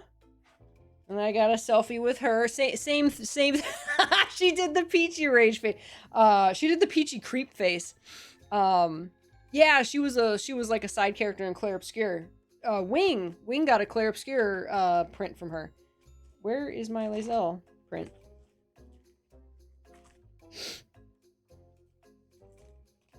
Bazel. Hi, Quick Nova. You guys, I told her about how was Lae'zel Cloud killed me. I told her, I said, Lae'zel Cloud killed me twice. And she said, that's just how she says I love you. I was like, yes, that's how I took it. She was so nice. She was fun. She was the perfect blend of fun and classy. She was so nice. She's not wrong. She got it. Oh my god, she's making the Peachy Chan face. I didn't even know and that's what I had her sign it as, is Peachy Chan. I had her sign Peachy Chan since that's the playthrough we did, was my character was Peachy Chan. And then I had her write source of my bruises. She put a heart because I told her Lae'zel was my waifu. She signed it. Does she know who Peachy Chan is? For a while, are you in chat? Did I ask about Ranch? No, about Ranch. Source of my bruises, let's go. So, like in her case, it was extra for her to write a phrase. And they had a big list of like short ones, medium ones, and longer ones. And so it was a little bit more expensive if she wrote a longer phrase. So I got whatever the price was for the short one. And Source of My Bruises wasn't on there, but I said, can I have her write Source of My Bruises? And I knew it was like, that was real short, right? And he was like, oh yeah, I'm sure that'll be fine. And yeah, so then when I told her, I was like, Lazelle is my character's waifu, and, you know, she killed me twice, and, and so she laughed, and, you know, she's like, yeah, that's how she says I love you. And she was so nice. So she was happy to write Source of My Bruises. I didn't even actually notice she put the heart until now. But I thought that was cool. She had multiple Lazelle prints. I was debating between this one and there was like one of Lazelle with a sword and like an action pose. And that one was really cool. And I was deciding between that and this one, but I figured because it was like this version, you know, the like waifu version, I was like, this one's I think better because she's given like a smirk, right? So yeah, so she was super nice.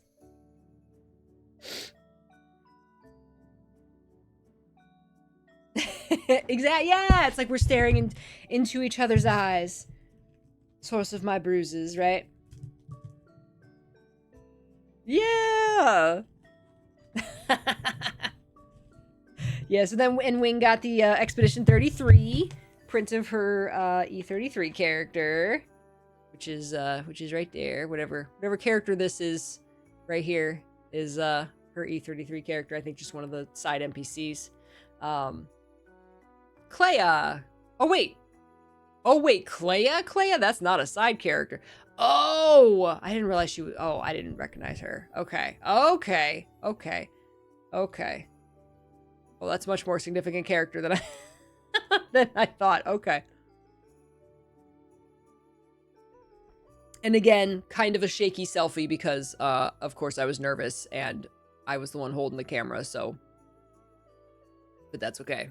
It was fun. It was so nice to meet them. So that was the two that I got. And then after that, what do I got? And then we went to Artist Alley. Did we then just get in line for Christopher Lloyd? Right after that, I think. I don't know. I think we just yeah, so then we got in line for Christopher Lloyd, which was of course already super long, and he wasn't even there yet. Because he was supposed to show up at 4, and I think it was approaching 4, and the line was already super long.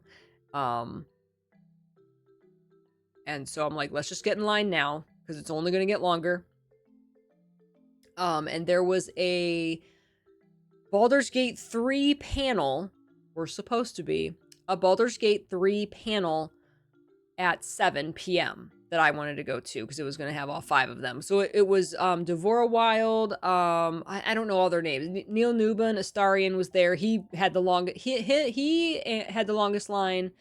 And then the woman who did Orin in BG3, who's also Lady Demascu from Resident Evil, she also had a huge line. And then Gale's voice actor was there, and who was the other one? Will. I think Will. Actually, I don't know if I saw Will's voice actor. Did he show up? Actually, I'm not sure if he was there or not. I don't remember seeing him.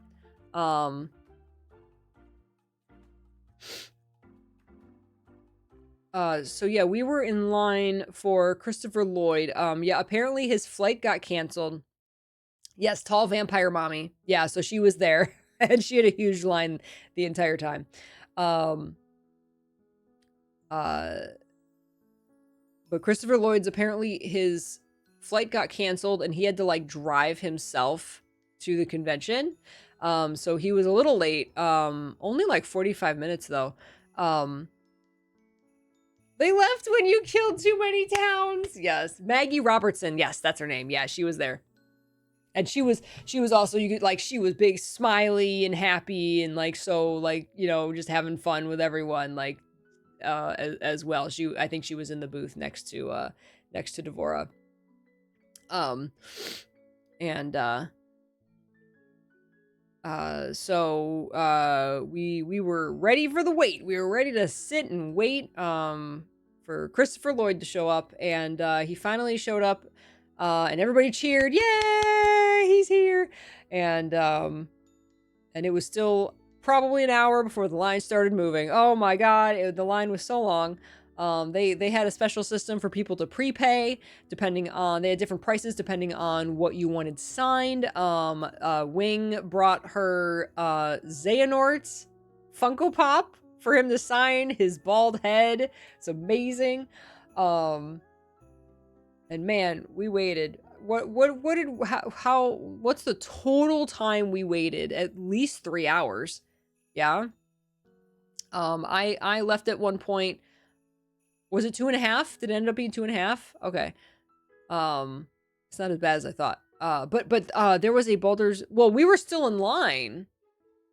Oh, okay. Finished a little before 7. That's right. Because we were watching the time, because there was a Baldur's Gate 3 panel that I wanted to go to at 7.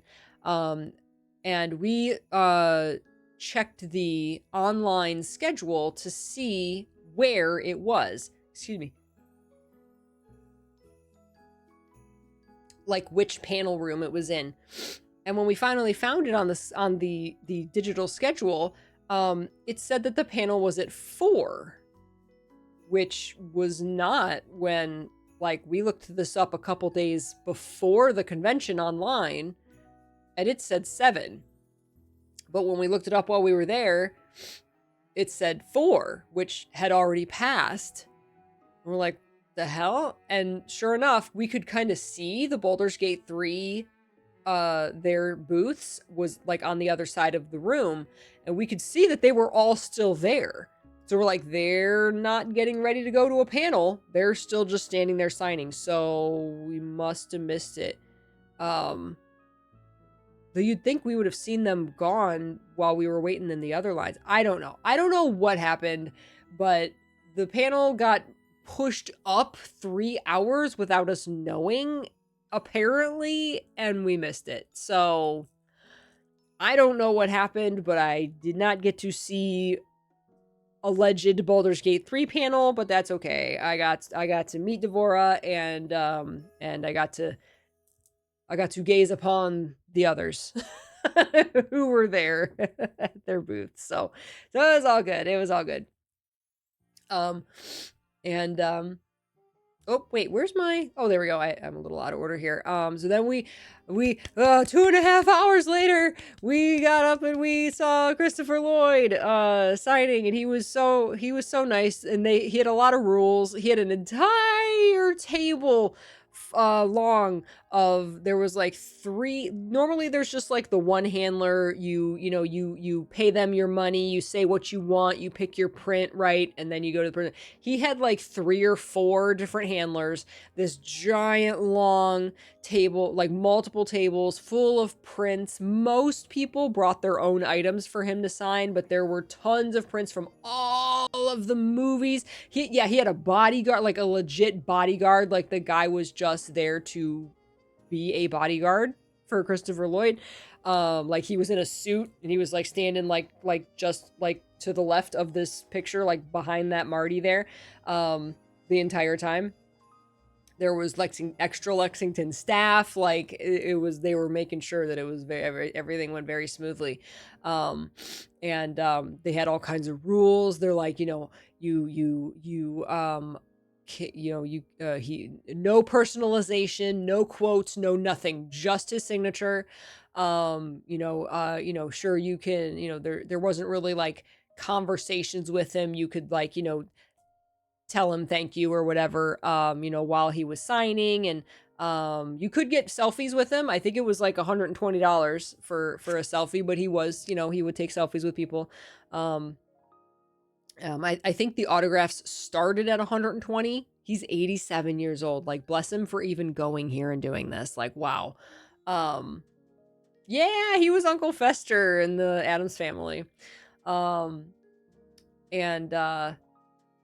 So yeah, they were very strict. And so Wing Wing got it. There's a picture of him actually signing Wing's Xehanort Funko.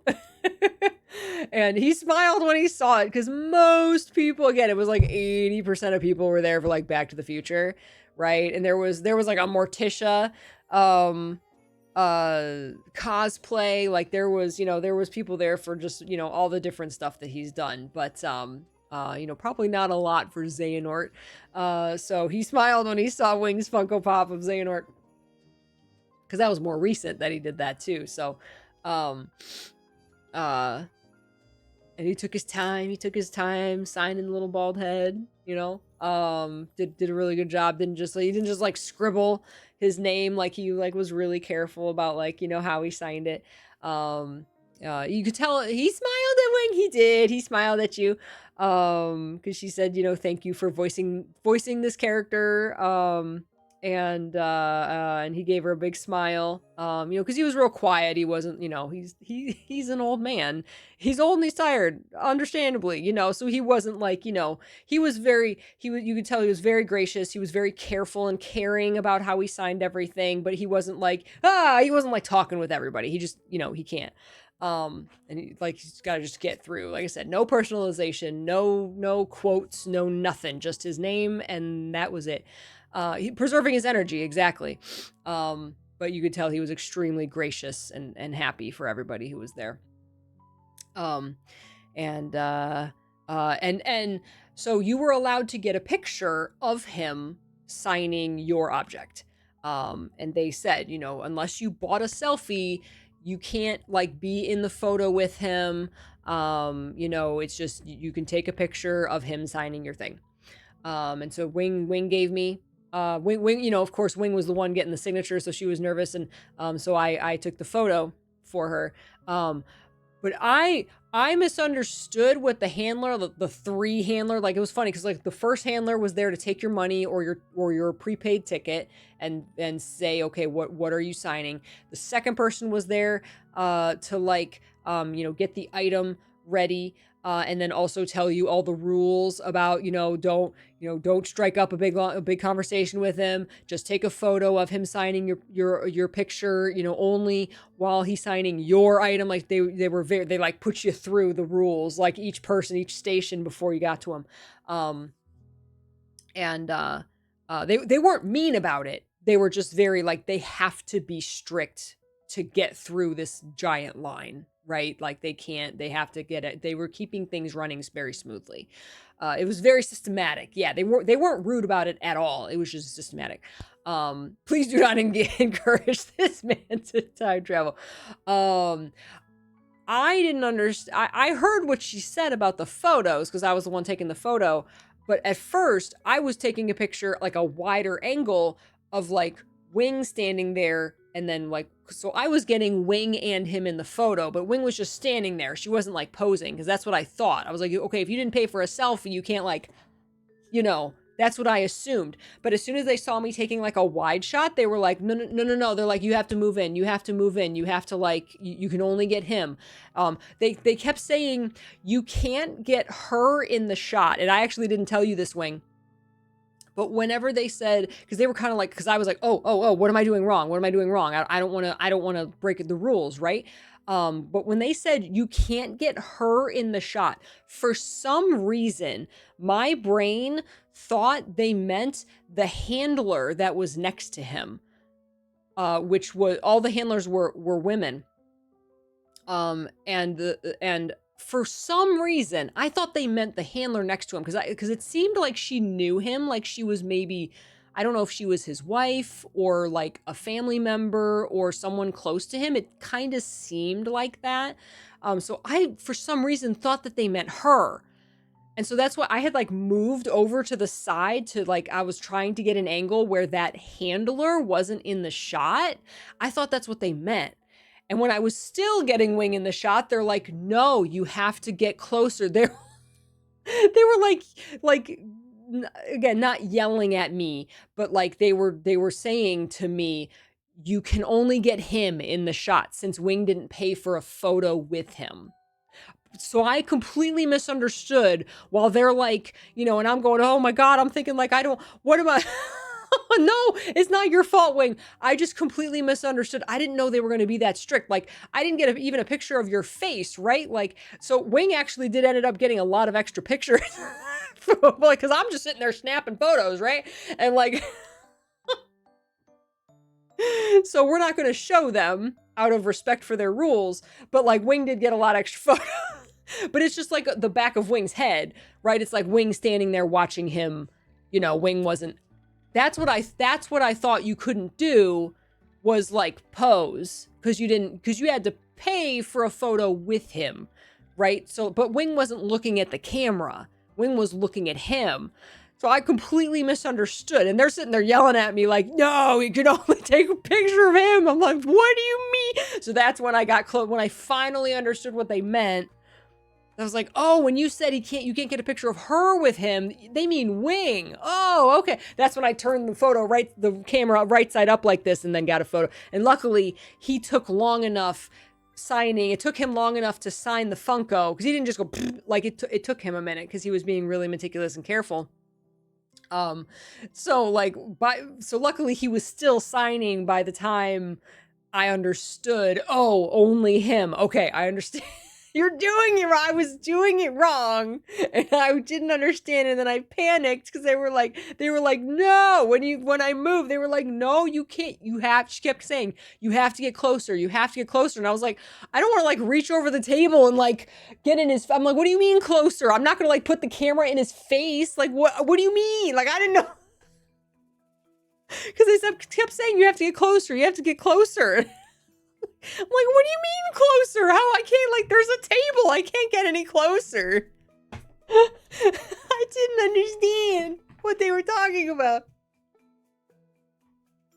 So I apologize to Wing for, like, if the chaos surrounding my taking his photo at all distracted from your moment with him. I apologize for that, but I truly misunderstood what they were saying.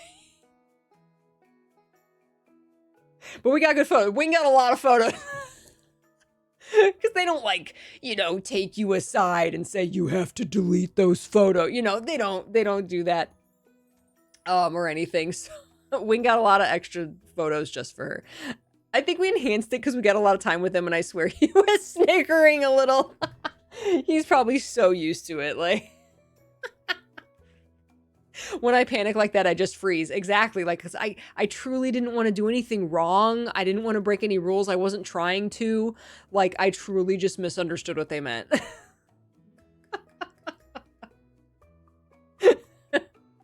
You listened and understood eventually. Yes, it took me a while, but I finally understood what they meant. So here's what they meant. A photo of just him signing Wing's object. That's what they meant. That was the photo you were allowed to take. It's nice that they at least allowed you to do that. Because they could have just said no photos unless you paid $120 for a photo. They could have just said no. Not at all.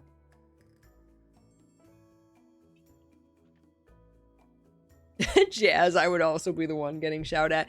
It was to protect the paid photos. Yeah. They're exactly. They, because there's people who paid a lot of money to get a selfie with him, and like there was a guy in front of us who didn't buy anything.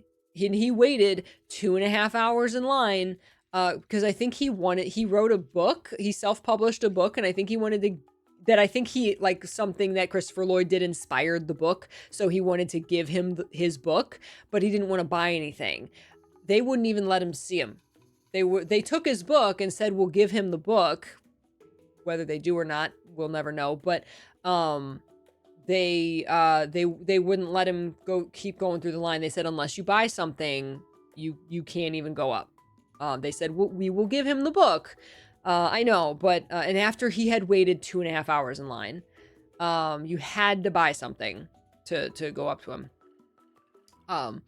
So yeah, and the guy was understandably bummed, but, he took it with grace. He was just like, oh, I didn't know that. Okay. And I can't afford a I'm a starving author. I can't afford, I can't afford a signature. So, that, okay. He's just like, I misunderstood. He's like, could you give him my book? And then they took it and they said, yeah. So, yeah, when you get in line, if you are not going to buy anything, you probably should figure out if that's a thing you can do before standing in that 2.5 hour line. But maybe he just didn't know. Maybe he doesn't do this. And a lot of them will just, let you come up, and if you don't buy anything, they'll still say hi to you, but they won't, they can't get a selfie with you or whatever, because that's not fair to people who do spend money to get a picture with them,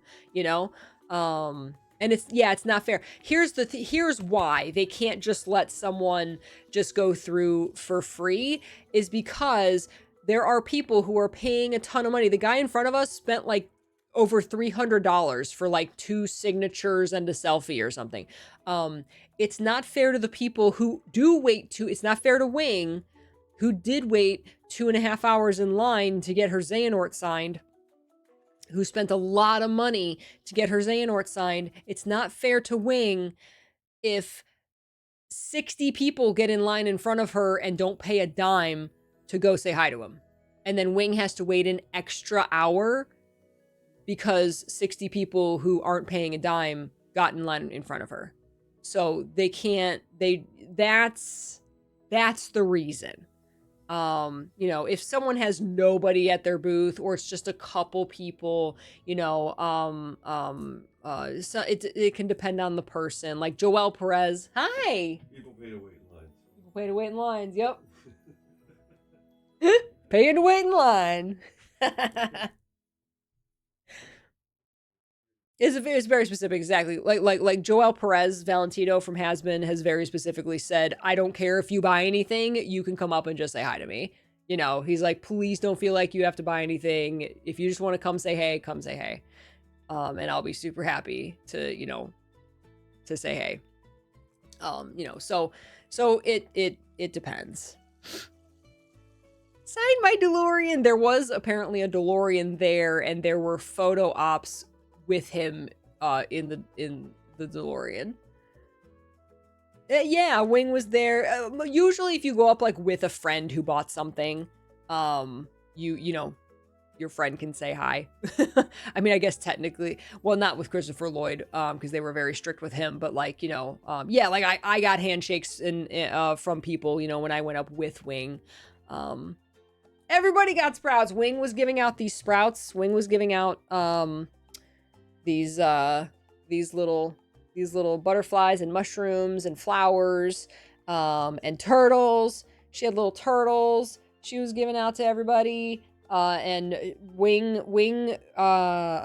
made so many smiles happen. Like even the celebrities, she was giving them sprouts. It was so freaking cute. It was like the best thing. Yeah, no, it was best not to do that with Christopher Lloyd. I don't think you were allowed to give him anything.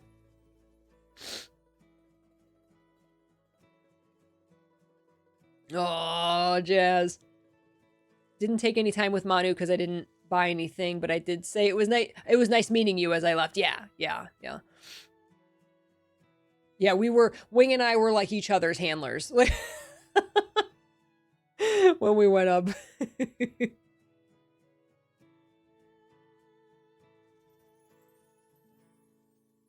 It's frustrating that money has to be used to filter the amount of people who can see a guest who's trying to stay alive and seem chippy for 8 hours. Exactly.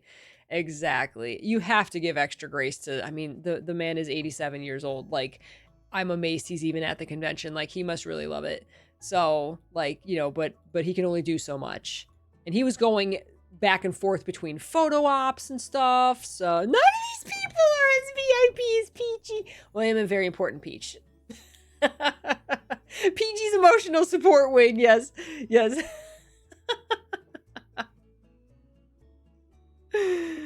Oh my god, we'd be on either side of you, Ren, yeah. Small turtle, the small turtle's so cute. What's next? Oh, and then, so yeah, we got Christopher Lloyd, and then we're like, we're starving, let's go get food. Well, we went back to the B&B, dropped off all of our stuff, kind of refreshed a little bit, and then went to dinner. Wing. Oh wait, we got one more autograph. What do we? Oh, was that Jango Fett? Was that that was Friday. That's right. So we I think there was like half an hour left in the convention, so we decided to walk around a little bit more, and yeah, Wing got a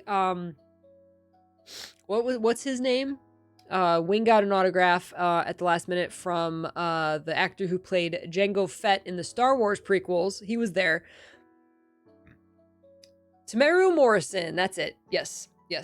So he was there, and he had like no line because it was like at the end of Friday, and he was actually in the dealer's hall instead of the celebrity hall. It's just overflow. It's just they don't have enough room for everybody, and I realized as I was looking at his headshot that he was also in Spartacus.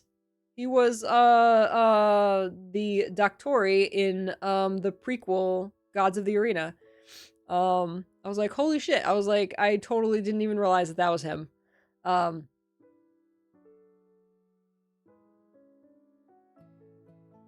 Also from Barb Wire, he probably doesn't want you to mention that. Oh no. Yeah, Ren. I was like, oh my god, I didn't even realize. I was like, there's actually 2 Spartacus actors here. Holy crap. So Wing got his, he had a lot of prints. He had a lot of, print options. And so Wing bought an autograph from him, for her dad, which was nice. His autographs were $100 a piece. Holy crap.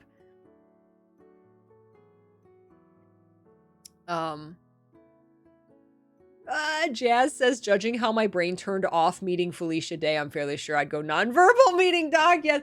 Oh man, like you have like all of this, like this pre-planned like stuff you want to say, and then like you get up there and you just don't remember any of it. And then you're just like, then you walk away and you're like, what did I even say? I have no idea what I said.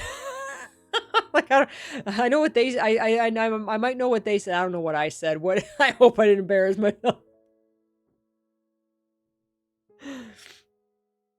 Yeah, it's tough when it's on the spot, Wing. You can always say no. What are they going to do? Say, no, you have to pay us. Like, I understand being in that situation, but like, you can always say no. It's your money. You can say like, whoa, okay, that's a little more than I thought. You could have gotten the Kingdom Hearts pin. No, not to make you feel bad. You know, I embarrassed myself. Oh my God.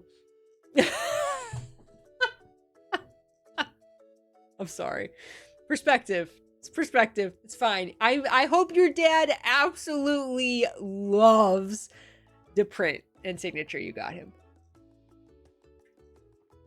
And we got, I mean, it's not just, you know, the signature and the print. It's the fact that you got to meet them, right? We got to shake his hand. I got to shake his hand.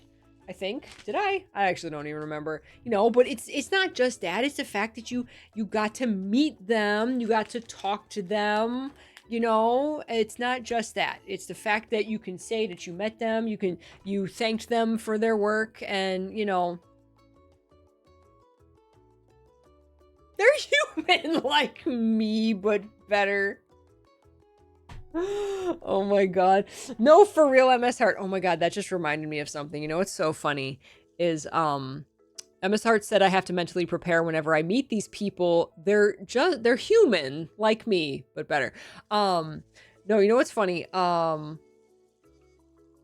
Is on the way down, you know, it's a long drive, so you queue up music or podcasts or streams or whatever to keep yourself entertained on the drive.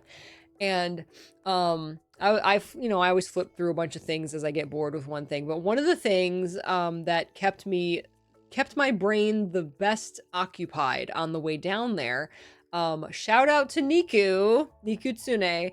I was listening to one of her streams talking about some cons. She talked about the Kingdom Hearts Reconnect event that she went to, as well as San Diego Comic Con. She did a stream last year talking about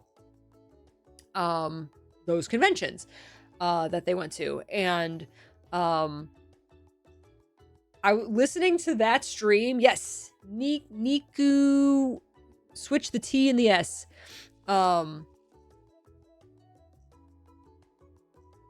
They're not better just because they made a thing you liked. You need better self-esteem. Yes, no, absolutely. And it's so funny you say that. Niku are our Soriku wizard. Niku does those good Soriku contents. Yes, like the Soriku TED Talk, which I also started listening to on the way home. But yeah, so I was listening to, and just Niku has this cadence of talking that's extremely casual and like approachable and friendly.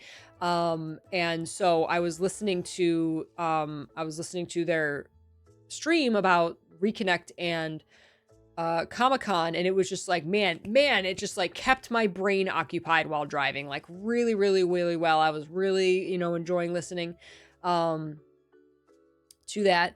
And one of the things that they said during the stream, right, like in the last 10 minutes before I got to the convention, I was late in that stream listening to it, and one of the things that she said was, because someone was complimenting her on,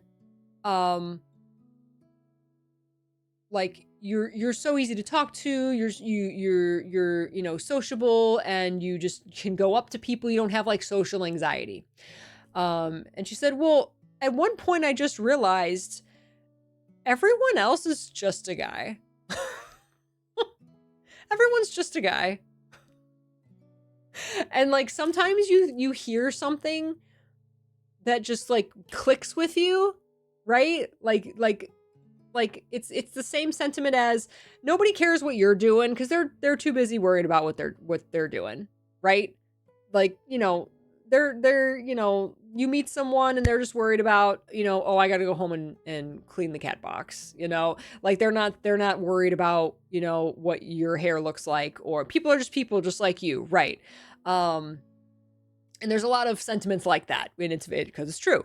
But like for some reason, the way she said it, like everyone's just a guy. Like the way she said it, it was like clicked in my head. And like,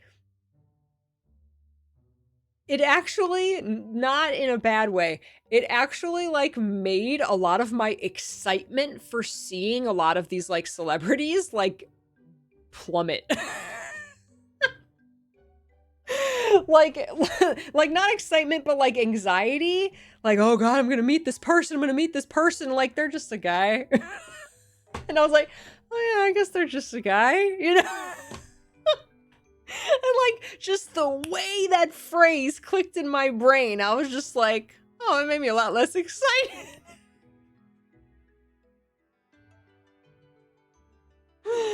But it's a good thing. It like Dozy said, it puts things in perspective. Yeah, no, but they're right. Exactly. They are just a guy. Everyone's just a guy. So I'm gonna try and remember that. I'm gonna try and remember that whenever I get like anxiety about meeting people, or anybody, even just going to a convention and meeting, one of you, like, oh my God, I'm gonna meet Prezi. She's just a guy. No, I'll be super excited, but you know what I mean? It's a way to take down your social anxiety. Exactly, Wing, yeah. No, Manu was good because we got to stand in the line, and I told this about last year, is that like, if I have to just like, if they have no line, I get way more nervous because I have like no prep. It's just, you're just jumping into meeting them, and it's like, oh, hi, my God. Whereas if you're standing in a line, not only once it's your turn, you're forced to just do it, right? But you also have time, you're standing there 5 feet away from them, for like, 5 minutes while the person in front of you is paying and then meeting them, right? So it's like, it's less of like you're walking up and like, oh, here they are, oh my God, and you're so nervous, right? It's like, I'm standing there, 5 feet from Blake Roman for 10 minutes while everybody else in front of me goes. So that takes down a lot of the nerves. I did literally say I needed another lap before Manu. I'm just a person.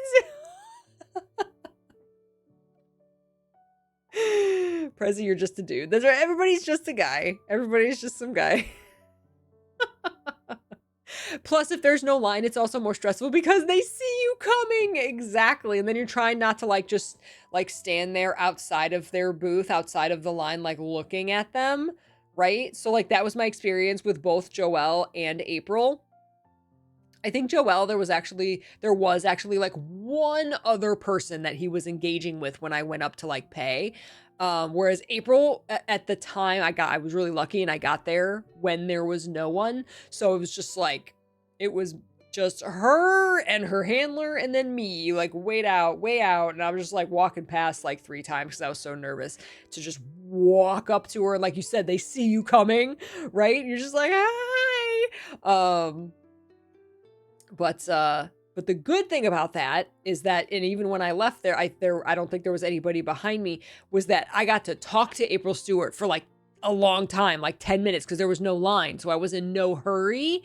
So that was the really good thing about there being no line, was that we just stood there and talked for like 10 minutes. And she was lovely. In my Guild Wars shirt. Yeah, like who else am I here for? Tara Strong was there this year. She voices a million things, but she voiced Scarlet in Guild Wars 2. But she had a long line. She had a huge line the entire time, so I wouldn't have... if there was like no one else there that I wanted to see, like then maybe I would have brought my Scarlet shirt and had her sign my Scarlet shirt, but it was a long line for Tara Strong, so... Aw, Ren! Aw... Wings hyper enough for everyone. That's okay. She's voiced so many roles. It's like, would she even remember Scarlet? Right? Yeah. Who's this? That's like Saturday we met. Wing got an autograph from Johnny Young Bosch. And he's done a million things. I know him from Power Rangers way back in the day. But he's just like full on anime voice acting now. He's done everything. Proud of you, Wing. Proud of you. Oh my god, Kawamami was there. Kawamami. She also Luna. Again, she voices a million things. But I saw Kawamami on a poster and I was like, oh my god, Kawamami's here.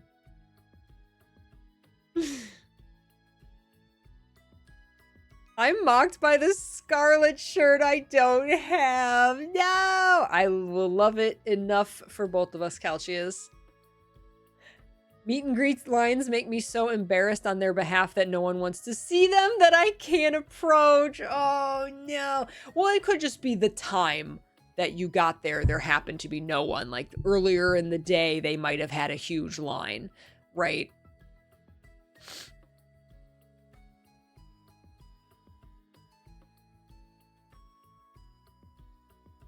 Oh, Hikari, we would, Hikari, Prezi, I'm so tired, I need a break. No, Prezi, meeting you would be like, it would be like when I met Ruby from ArenaNet for the first time. We saw each other from, across a hotel lobby, and we both just, like, screamed and ran up, we squeed and ran up to each other with our arms out like hugs. And we just literally ran across this lobby at each other, like fangirling at each other.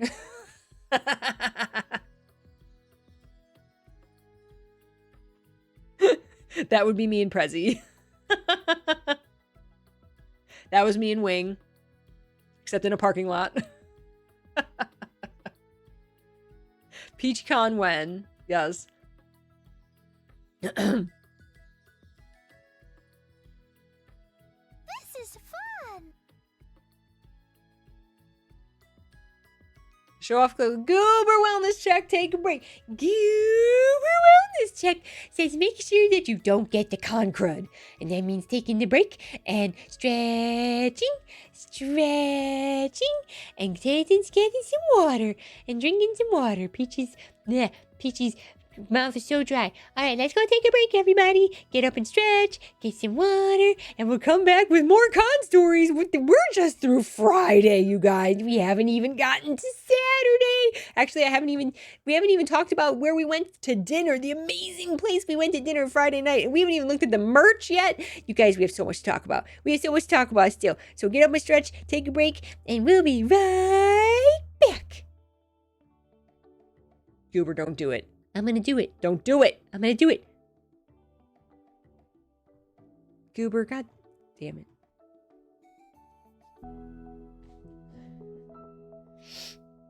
My nose is so like stuffed up that like my ears are starting to be stuffed up. That's not good. All right, I got some tea steeping. That'll be good for my throat. Welcome back. Oh yeah, I got the con crud. Not so bad that I can't do anything. Unstuff it. Unstuff the nose. I'm trying. I try to unstuff it and just more starts coming out.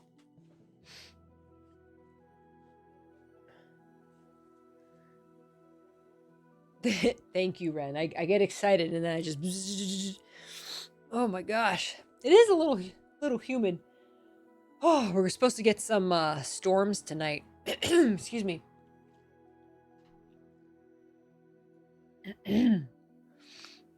Oh, Prezi. Is Prezi here? Prezi and Jossifel. One of Jossafel's gifts has arrived. Yeah, we are gonna get some storms tonight. Broke 80 yesterday, oh my gosh. Prezi! I went and got the Miku fudge. To show you the Miku fudge. I had it in the fridge. Oh, Miku fudge! And the best part, it's from Copper Coast Confections. Everybody take a taste. Look at the sprinkles on top! Miku sprinkles! It's French vanilla flavor, but like I love the swirls. Like look at the swirls on it. So cute. Nom the Miku. The Miku fudge. Yes. I nom the Miku fudge. In your honor. Oh, it's really good. Even Mr. P had some last night and he said it was really good. Oh, it's so rich though. Fudge is so rich.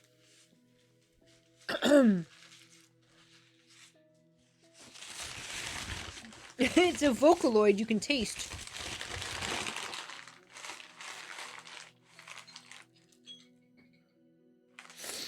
Oh my goodness.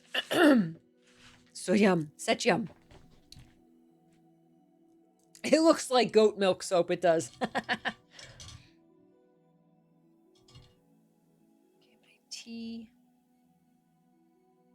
All right. Excuse me.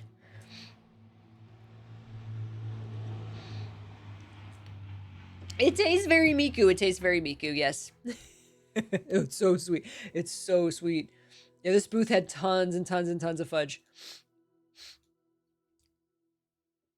All right. Excuse me. It's like those designer soaps you see in the stores, yes. All right, so after we got well we finally got through the line for Christopher Lloyd, and then we saw the other guy whose name I already forgot.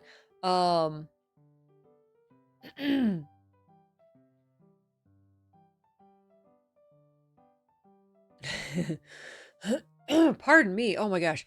And walked around the dealer's hall a little bit more and bought a couple more things. And then we were hungry. We did get tea. I already talked about tea. We did that on Friday morning. Oh wait, unless you mean did I get tea now? Yes, I did. I need to let it cool for a while, but hi, Red. Hydrate. Thank you, Prezi. Everybody hydrate.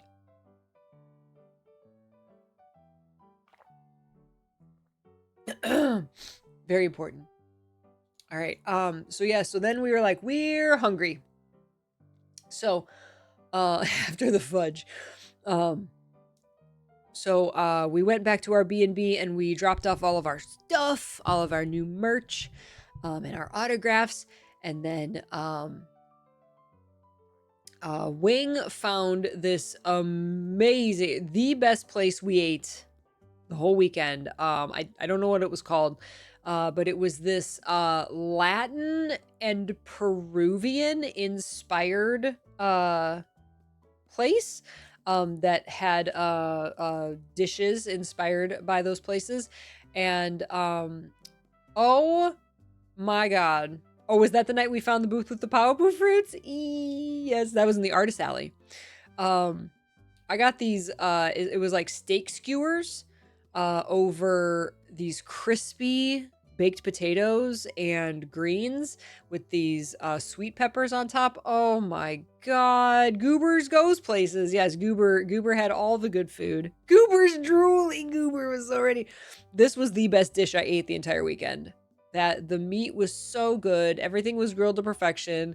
You could just tell that one of those places you could tell that the chef like cares about their meals that they're making.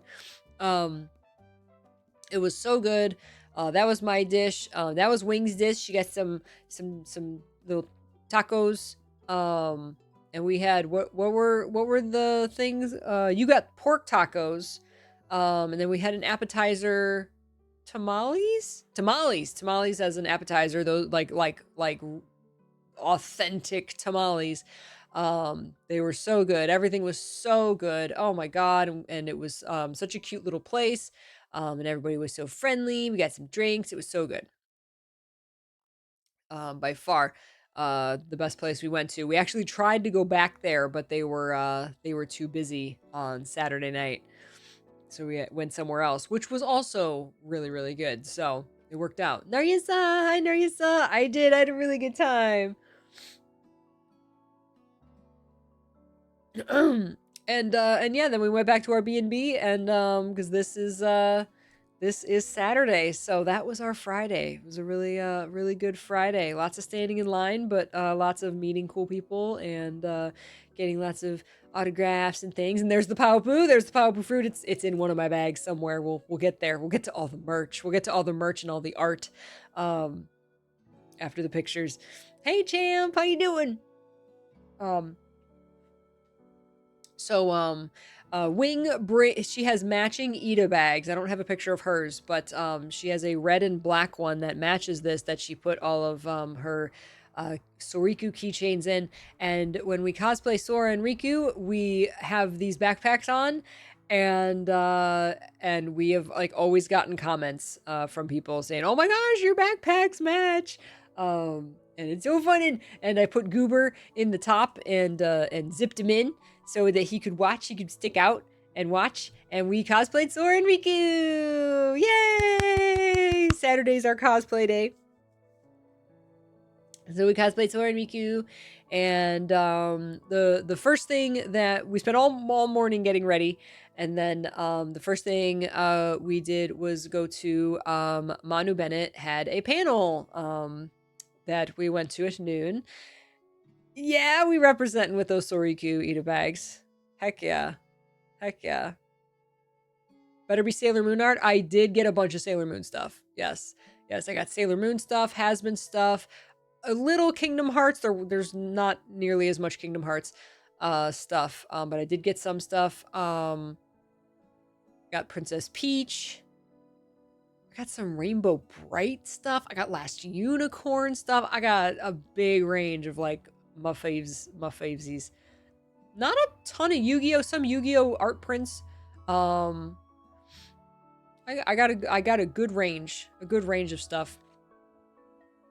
A lot of Sailor Moon and Has-Been. But yeah, so we went to the Manu Bennett panel.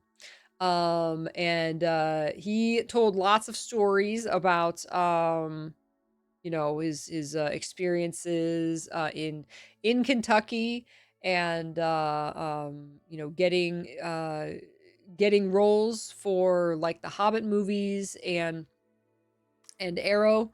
Again, the biggest two things. Most people were there for Arrow, or know him from the Arrow series, and uh, man, the man can draw out a story.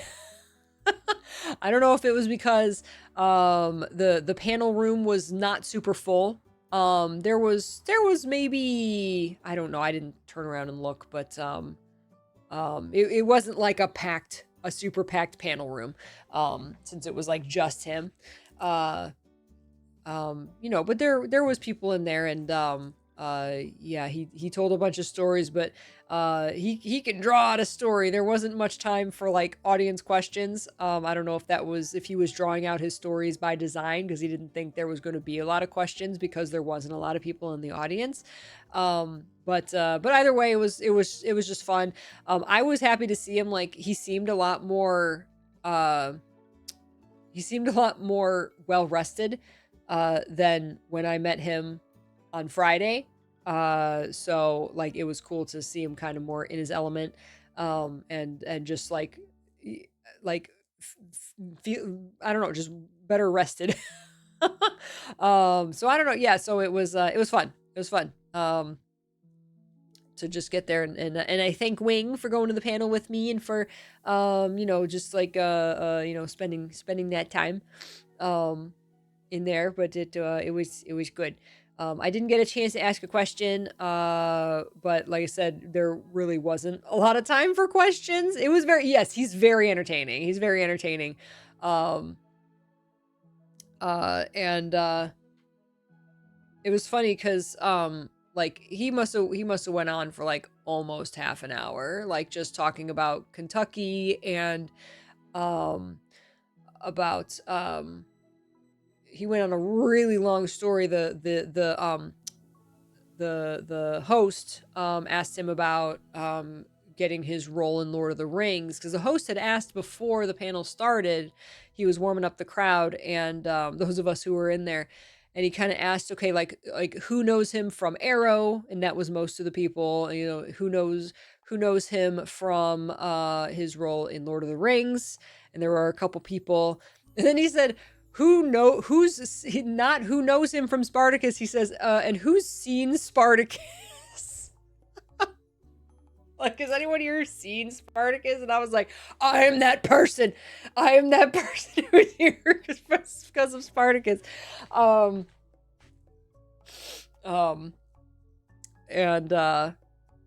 So because of that, and because I knew that most of the people there were there because of Arrow, when questions were finally opened up to questions, I am here for Spartacus. That's right.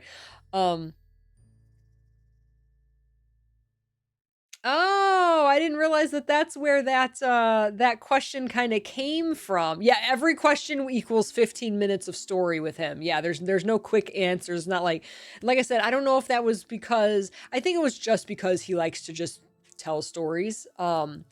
He's like me, I can drag out a story too. So he was very much like that.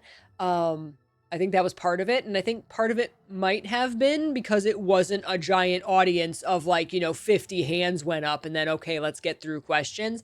But when they opened it to questions, even though I had a question, I didn't immediately raise my hand, because I wanted to turn the conversation to Spartacus, and I knew that I was like one of the only people in the room who wanted to talk about Spartacus. And he did mention Spartacus a bunch when he was talking about getting the role of Lord of the Rings, because when he got it, he was working on Spartacus at the time. So there was one or two little tidbits in there about Spartacus that I didn't know, so that was cool.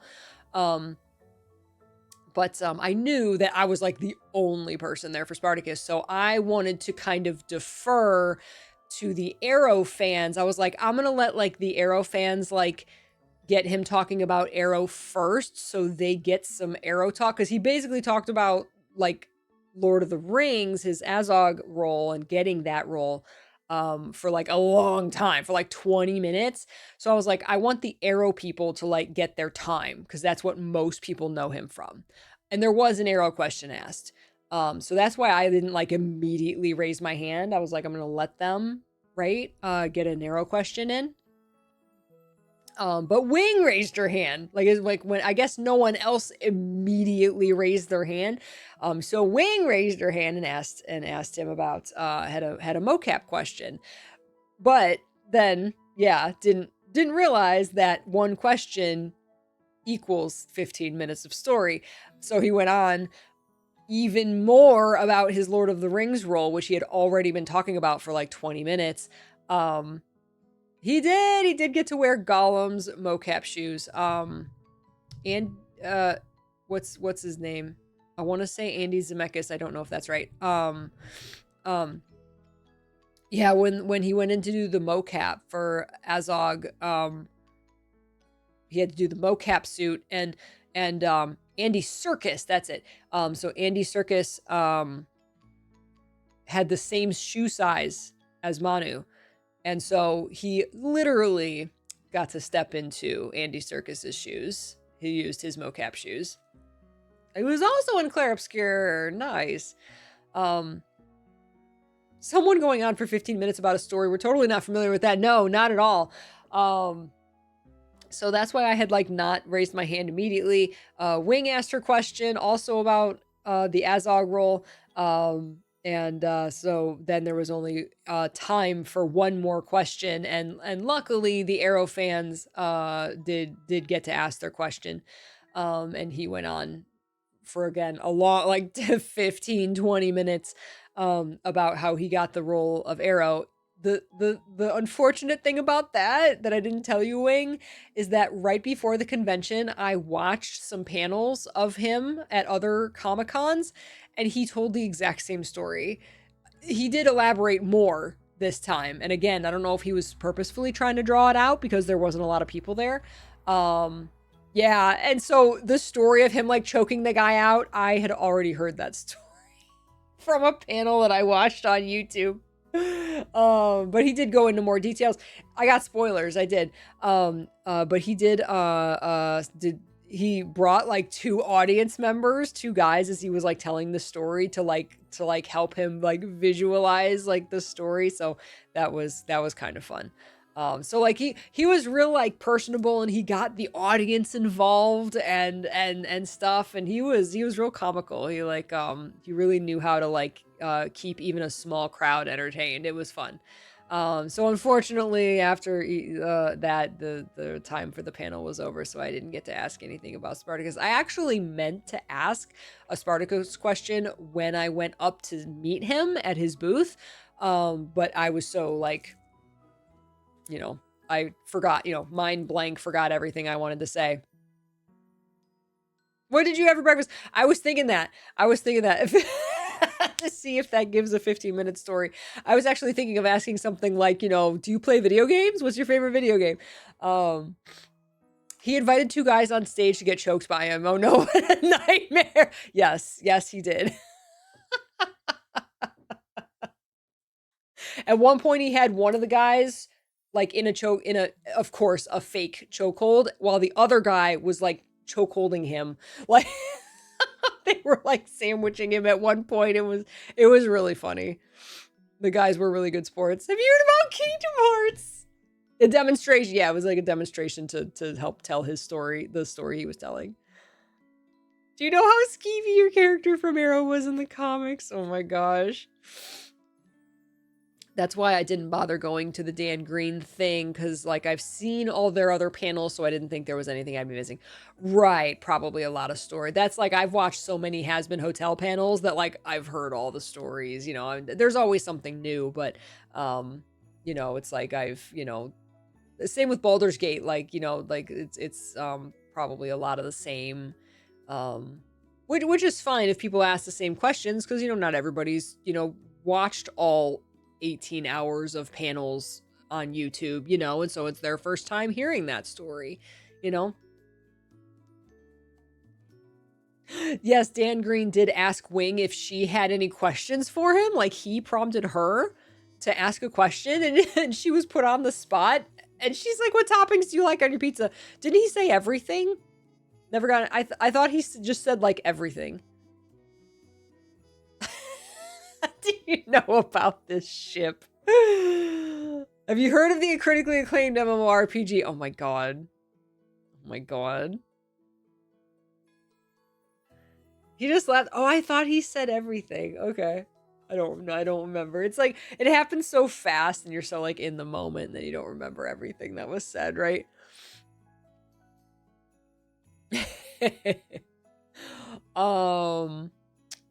So yeah, so we went to the panel and that was nice, and then we walked around more Sora and Riku. We actually got we walked around to Artist Alley some more, and we got we went outside and there was some food trucks. And we got a corn dog, and Goober had a corn dog. Goober had a corn dog, he loved it. We got some we got corn dogs and lemonade, wonderfully crispy corn dogs. It hit the spot. We were like really hungry. We needed a pick me up, you know. I think we did like an hour plus of walking around the Artist Alley. And then we're like, okay, we need just a little pick me up, right? And someone had mentioned there were food trucks outside. So there was a whole truck with just coffee drinks. They were very good. Yeah, $6 for 2 corn dogs, and then the lemonade was more expensive, but Wing bought me the corn dog. Thank you, Wing. The con food trucks always get me. Yes. Oh no. Oh, not in a good way. Oh no. We were lucky. The corn dog was very, very good. And we got to sit outside in the sun. It wasn't too cold. Yeah, so that was the perfect little pick me up before we went inside for an autograph. Is that when we got Johnny Young Bosch's autograph, or was that right after? No, was that right after the panel? I don't remember. I don't have a picture, so I don't remember when exactly that was. But yeah, we stood in line for a while. Right after the panel. That's why we were so hungry, or just needed that pick me up. That's right, because yeah, so we had to stand in line for like at least an hour for Johnny Young Bosch, and Wing got her Trigun DVD set. Right? Was it a DVD set? Or a manga? Yeah, Wing got her Trigun DVD set signed, and he was super nice. I've seen Trigun and stuff, but like the biggest thing he is to me is the Black Ranger from Mighty Morphin Power Rangers. So that was cool to get to meet him. Yeah, he wrote Love and Peace. The old Trigun DVD set, yes. So I watched that back in Anime Club, man. Yeah, he was excited to sign the old set, yeah. So we stood in line for that, and then we got the corn dog. He does everything. He's done a million voices. Then we went back into the dealer's hall. We wanted to get a picture as Sora and Riku with the Rancor. Thanks, Wing, for sending me this photo. And yeah, we wanted to do like fighting the Rancor, but it was hard to get like the right angle, and the guy who was taking the photo was like directing us. Cage 4 looks amazing, right?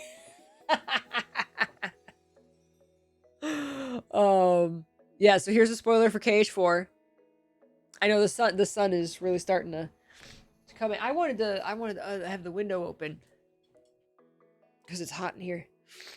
I'm sweating.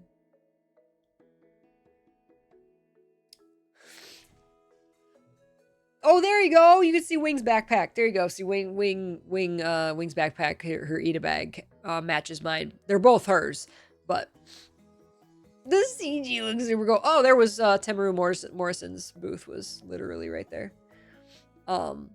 So we fought the Rancor. This is to remind me, this was the last booth we went to, that picture. They were the only person who didn't have a business card. So I took a picture of their book to remind me, because I was really good this year at getting everybody's business card so that I knew which artists made which thing that I purchased. And I think I got everybody, and this was the only one that didn't have any business cards left, because this was late on Saturday. So I took a picture of their book to remember that it was Loading Crew Craft, so I'll get to the stuff that they made. I got that was our KH4 news. Well, no, we got Kingdom Hearts something. We got Kingdom Hearts something. We got new Nomura art. Okay, listen, we haven't talked about that yet. So that didn't come out till Sunday. So Saturday was the Kingdom Hearts anniversary. It was the 24th anniversary of Kingdom Hearts. We are 2 for 2 at Lexington Comicons at not seeing any other Kingdom Hearts cosplayers except for someone in an organization cloak. The only other quote-unquote cosplayer that we saw was a guy who had an organization cloak on, and he kind of had like a whole like dark look going. He wasn't any particular character, but he had like the cloak, and then he had like sunglasses and like a look going. Saw KH3 Sora at the con you were at. Nice. Yeah, it made like an OC. Yeah, exactly. And we saw 3 people in organization cloaks, though they had the whole like they had like the masks, like the hood up, and then like you can't see who it is, right? There was 3 of those the year before, last year. But otherwise we were the only ones, and that made a lot of people like, oh my god, Sora and Riku, and there was a lot of excitement from people. However, because Saturday was the Kingdom Hearts anniversary, we did see this year a lot of people with Kingdom Hearts merch, like apparel items on, backpacks, jackets, overalls, pants, shirts, hats, shoes, like any kind of like tons of people with Kingdom Hearts apparel and accessories, lots of them, and like they were stopping us like, oh my gosh, Sora and Riku. So that was fun to see, and every single one of them that I said like happy anniversary, they like none of them looked at me like, what are you talking about? Like everybody knew and was wearing their Kingdom Hearts stuff because it was the Kingdom Hearts anniversary. So that was really cool. That was really cool. Even though they weren't cosplaying, there was still a lot of people there celebrating the anniversary. And then we got nothing. Exactly. We're like, wow, they can't even like post anything about the anniversary. That's because Nomura, true to form, was finishing his art at the last minute. He was probably like 5 minutes before that post the next day went up. He finished some new art, which we will take a look at later. We got so much. We got so much.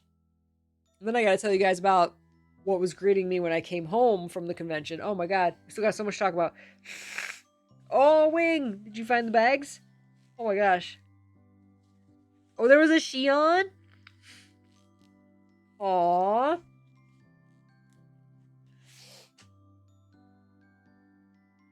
Oh my gosh. Yes, he says they're preparing for the 25th anniversary. Oh my gosh. And then we went to dinner. So we ooh, white and pink. I'm gonna check that out.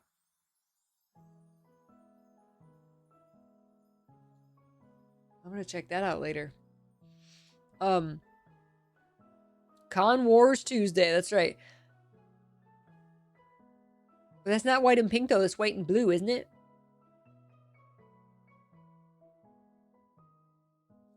And then black and pink for Kyrie. Aww. Oh, okay. I see what you're saying. So we went out to dinner. We had a lovely dinner. We wanted to go back to the place that we had gone to the previous night, which was amazing, where I got the steak skewers. But they were full. So we found another little place, and I'm glad we did because it was amazing as well. We got a Philly, we were like on the search when we couldn't get the Philly cheesesteak from that very first place on Thursday night. Like the rest of the weekend we're like searching for Philly cheesesteak stuff.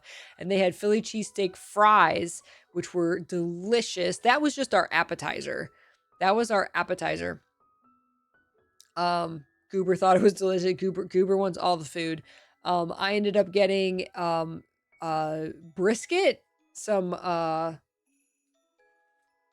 pork brisket over mashed potatoes and creamed corn. Oh my god, it was heavenly. It was just falling off the bone.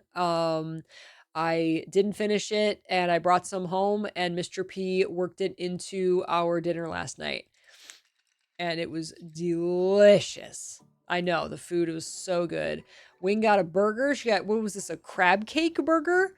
And fries. And they even like sear their like logo on the top of the bun. Oh my god, it was all so good. You could see we demolished the Philly cheesesteak appetizer. I know. It was a crab cake on top of a burger that Wing had. So good.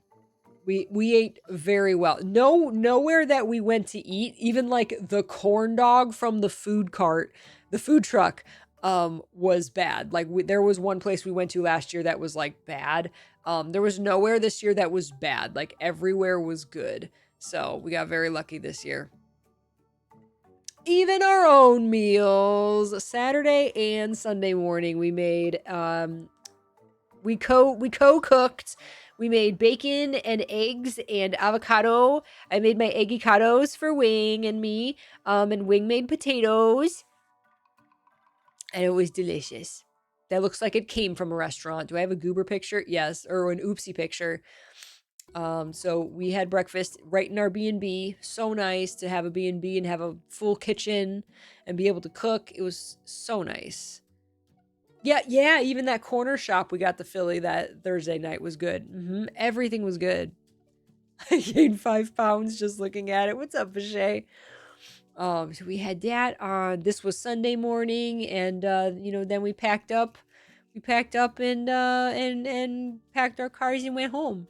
But we had a nice morning. We played Melody of Memory. We didn't even use our donut mugs. The oopsies just like hung out in the donut mugs with their little Happy Meals the entire time. Back! Thank you, Spec. Wing brought them little Happy Meals.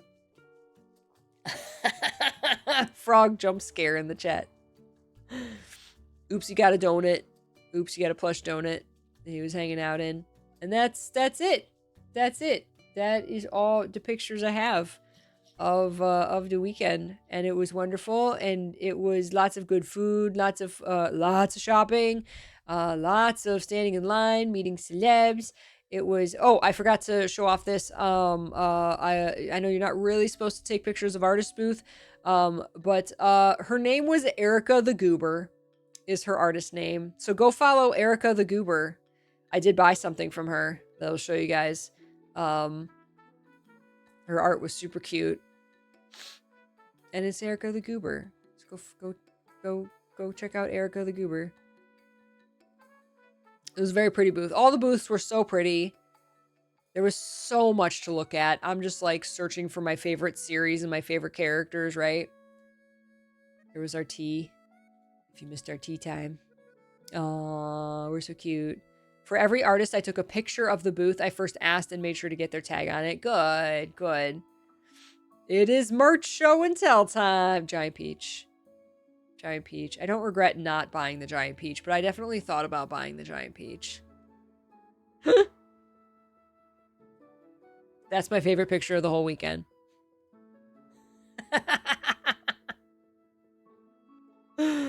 Yes. Oh my goodness. Oh, and I did do I didn't do as many as I wanted to, but I did do these little videos of the Goober. I put one on Blue Sky last night. That was a giant plushy figure and wall scroll booth. and Goober was just overwhelmed. My camera didn't do a very good job of like when you do this, like you turn around the Goober and the camera is then supposed to focus on the Goober. My camera, I think, did that once for all these little clips that I did. It just didn't want to cooperate. There it like started to do it. There was the Star Wars booth. There's the Rancor.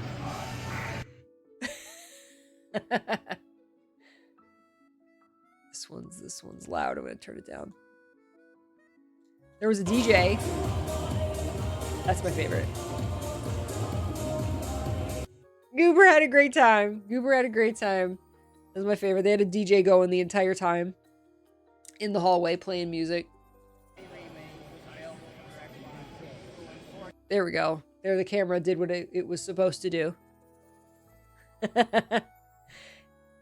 That's unfortunately all I got because like at least I got some because I really wanted to do that. It was just so busy is the thing. It was so busy that like anytime you stop to do something, like I was worried about being in the way or, you know, filming something I really wasn't supposed to film or you know, I just didn't want to be in other people's way filming my little Goober video. I should have done it more with the food while I was just sitting there at the table. But I just like forgot most of the time. I mean I got the Goober pictures. So that's awesome, True Sora. Yes, Balkan Skull. Let's go. All right, merch time. Merch time. I bought so much merch, you guys. Oh my gosh, the merch. All right, I'm just gonna start since I have this out. I'm gonna start with this. If you weren't here earlier, this was in our swag bag. This was in our swag bag, a folder, a sturdy folder with sleeves that you could put autographs and merch prints and cards and whatever in. It's got all these sleeves that it'll protect like the art you get and the autographs you buy. Absolutely amazing. The Peach is amazing.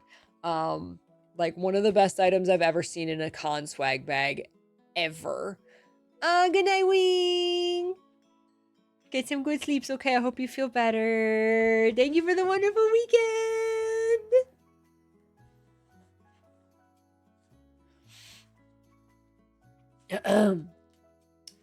So these were a couple cards that I didn't buy anything from the artist, but I really liked their stuff. Wait, oh no, I did buy something from her. Okay. There were a couple that I got their cards. This was Infinite Horizon is the artist who had all original art, and they were these kinds of prints on canvas. And so he had prints. And like he painted with like these metallic paints and they were so beautiful. I think Wing bought a keychain. Or a sticker. I think Wing bought a sticker from him. And like he was actually there with a canvas and paints and actually painting. Like I said earlier, there was a lot of artists this year, a lot more artists who were actually making their art while there to basically demonstrate that yes, they are the actual artists and they do actually draw these you know, illustrations.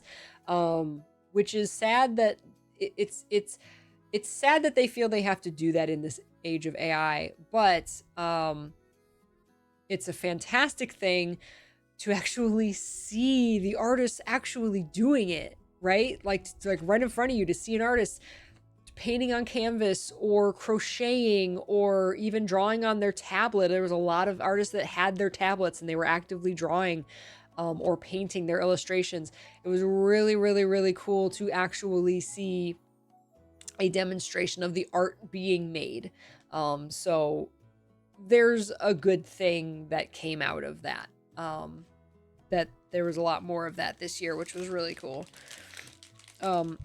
one of the artists gave me a free, she said, do you want a something or a sexy frog sticker? And I said, I want a sexy frog sticker. And so she gave me a sexy frog sticker.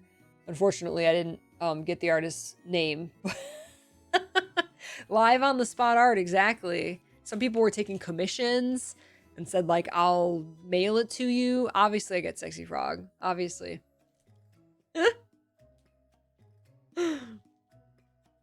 I saw that Pinterest has been labeling people's art as AI when there's actually videos of them drawing the art themselves. Even some of the videos though are AI. It's terrible.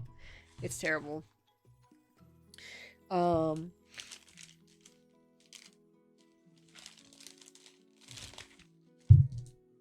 This is by Scribbles. Look how cute that is. I was very good this year and got all the cards. Amanda King, aka Scribbles. Had a wonderful booth. I got this super cute little sticker sheet. Little books and teacups. I thought this was adorable. So I picked up that. And I picked up a bookmark. Is that smart? How cute is that, though? Which core was which core? Best bookmark ever.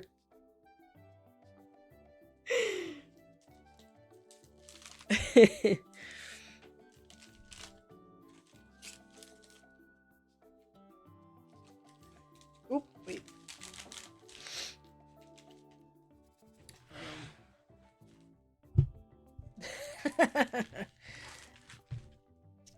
And then the aforementioned Erica the Goober. Erica the Goober. Best name ever, of course. Had a bunch of really beautiful art. Oh. I got this mermaid peach. Mermaid peach with the mushroom jellyfish. How cute is that? Adorbs. Adorbs. And she didn't have a print of this available, but she had a sticker and a Sailor Moon mermaid and a holographic Sailor Moon mermaid sticker. I actually originally didn't even see the peach. And I asked for a sticker and a print of the Sailor Moon, and she didn't have a print of the Sailor Moon. But then I saw the peach, and I was like, do you have a print of the peach? And I was like, so now I have peach and Sailor Moon. It was perfect. It was perfect. And that is Erica de Goober. Look how cute. Oh, look how cute this is. That reminds me of your little art avatar, Prezi. Oh, have fun at the Mario Galaxy movie tomorrow, True Sora. And anybody else who's going. I know. Oh, there was a lot of Mikus, Prezi. Lots of Mikus. And I have already ordered a photo album to finally start putting all of these prints in an actual album.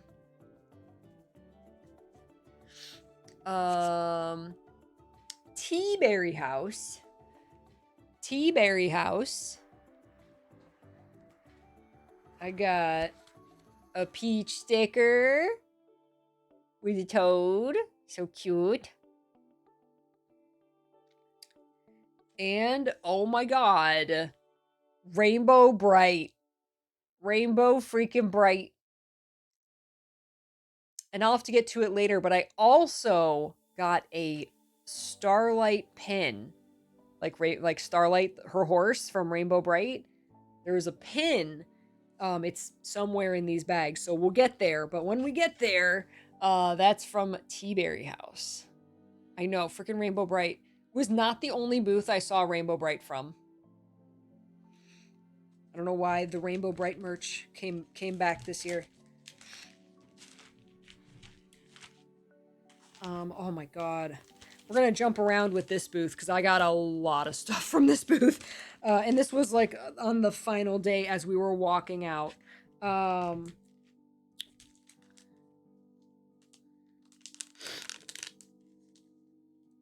Actually, I'm gonna save this one.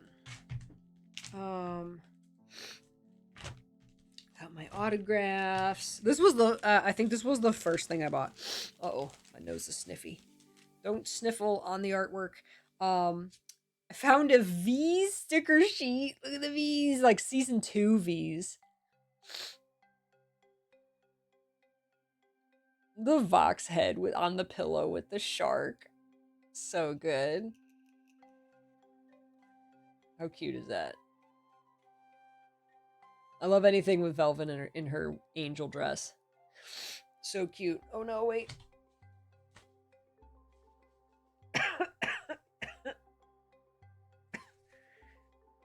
Oh my god, I watched the Rainbow Bright movie so many times as a kid. Oh, excuse me. I am sick. And so this was by I can't.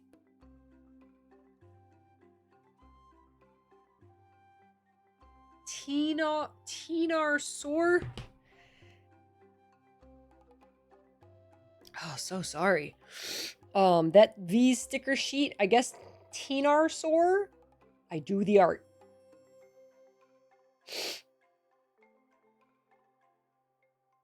Lone Star Wolf, thank you for the 70 stream streak.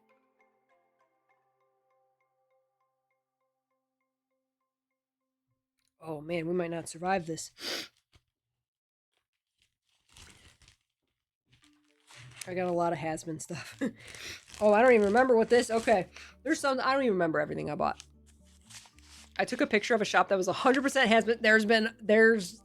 There's a couple booths that are like... Oh my god. Ugh. That are like all has-been. Oh my god. One of the most amazing has-been artists I've ever seen was one of the last booths I found. And I got a bunch of really cool stuff from her. Hey, Lewis! Oh, thank you. Oh my gosh.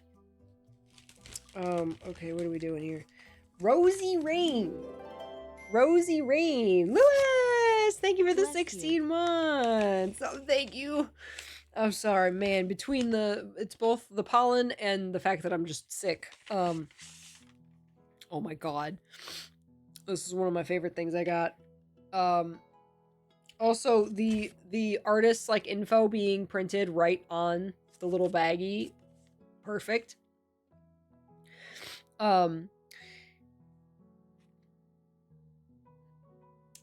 Fanfic writer stickers.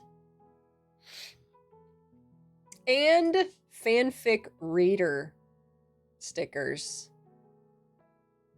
So fanfic reader, rip, delete my browsing history, addicted to AO3. It's always the quiet ones who read smut. Kudos, kudos, kudos. You have already left kudos here. Anybody who reads fanfiction on AO3 knows all of these. No beta, we die like my sleep schedule. What's on the laptop? I actually don't know what's on the laptop picture. Oh, it's just different tags like alternate universe, angst, fluff. Fanfic reader stickers, and then fanfic writer, and these are like really like nice. It's like a like really soft feel print, so these are like really high quality. Fanfic writer stickers. Kudos is my love language. I control their fate and I choose angst. Dead dove, do not eat. Kudos. 200k words of two idiots holding hands. Valid. Just one more, next chapter. That's more a reader. Taxes. And whip graveyard. That one hurts me. The work in progress graveyard. That's a personal attack. And I told her it's such. And she laughed. Thank you for validating my writing existence. I stayed up to write this instead of sleeping. He also, every artist needs the whip graveyard. Every artist has the whip graveyard. Notes, if there is a heaven, the gates have surely closed for me. Enjoy. Notes, hi, sorry, I haven't updated in forever. That's me. That's me. And I got 2 of each. I was like, it's too good. And it was like I don't know, I think it was buy 3, get 1 free. So I was like, I'm just gonna take 2 of each. And that's by Rosie Rain. Aww. Your purchase helps put food in our sweet orange cat's mouth. He gets very concerned when the bottom of the bowl is visible. Gotta keep it topped off.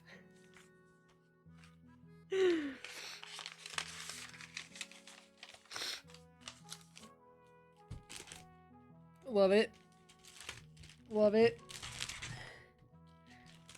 Alright, this is the final thing in this folder, and then we're gonna start digging into the bags. I did get a Toe Beans pin. I'm not sure who that's by. I got other stuff from them, so I might be able to find it. Or Wing did. I forget if Wing... I forget. I don't have that card at the ready, because I think I got other stuff from them, so I think the card is with the other stuff.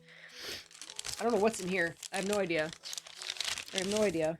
I have no idea. Oh, look at the cute stickers. I'm going to be putting these on some Peachy postcard envelopes. Look how cute. I just thought those were the cutest things ever. Oh, there's stickers in here too. Serenity.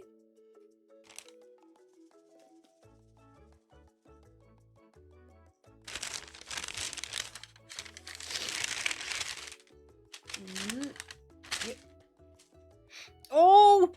Oh, I think this is where that pin is from, actually. I think this is where the Toe Beans pin is from. So I recognize the art. They had a bunch of has-been. They didn't have the V's. And usually I'm just there to buy V stuff, but I thought this Charlie was just like the cutest Charlie I'd ever seen. So I bought the sticker. They had pretty much like the whole hotel crew, but Charlie was freaking adorable. Like, I'm gonna get the Charlie. There was some Charlie cosplay. There was a handful of has-been cosplay. Not as much as last year, because last year some of the voice actors were actually there, whereas this year there wasn't. But there was still has-been. And this artist is Penny Loafing. Penny Loafing. Go check out, excuse me, Penny Loafing. Everybody's got the QR codes now.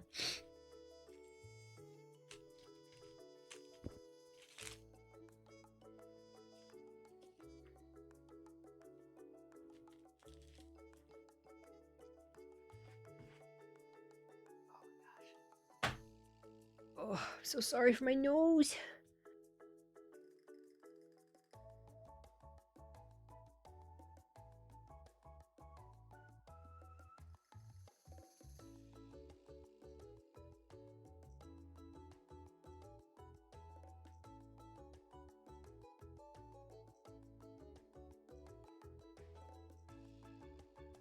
All right.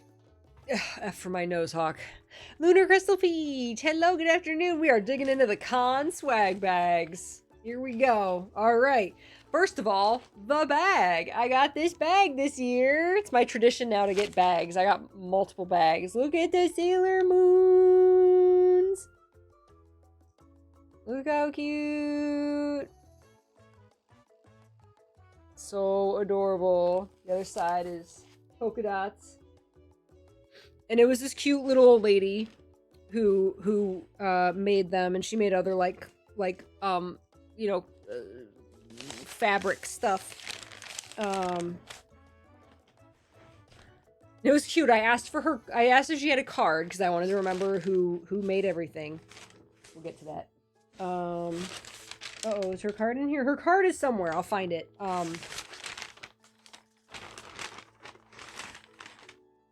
But she, I asked her for her card, and,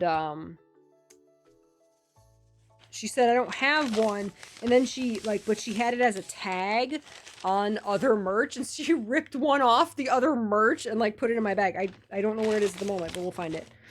But she was sweet. She was just like this little lady. I got this for Mr. P. I got this for Mr. P. Dice notebook with like the lines, hand bound.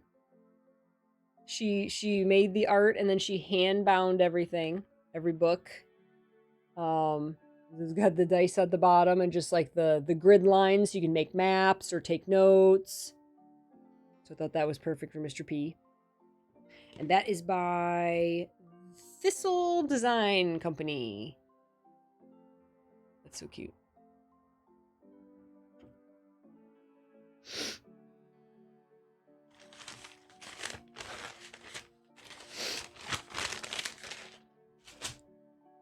Where is the card for this bag? I don't know where it went. What happened?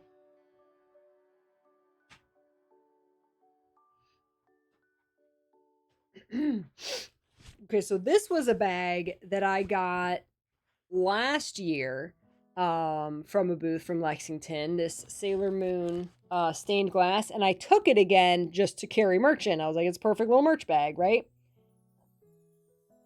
And I took this when I went to the Sailor Moon Super Live. I got compliments on it. Everyone's like, oh my god, that's like the coolest Sailor Moon bag. Well, this year, the same sellers were back. And they had a has-been one. They had the exact same style, that stained glass style, except they had has-been. I was like, oh my god. So now I have matching Sailor Moon and has-been stained glass bags. Yes.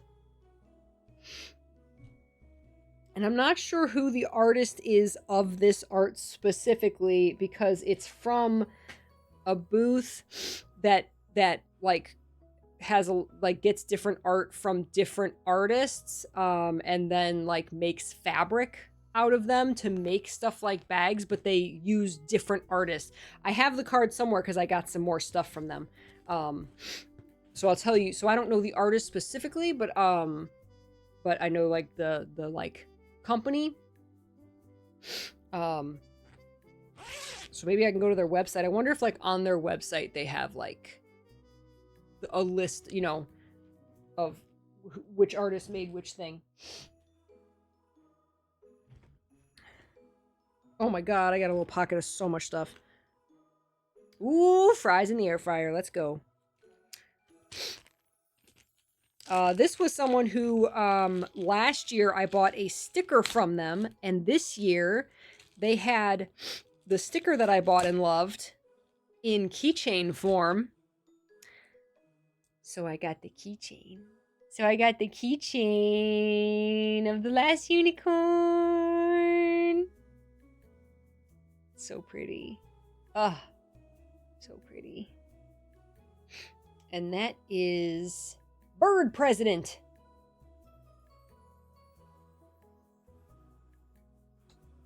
Bird President. There's the QR code. So I thought that was gorgeous.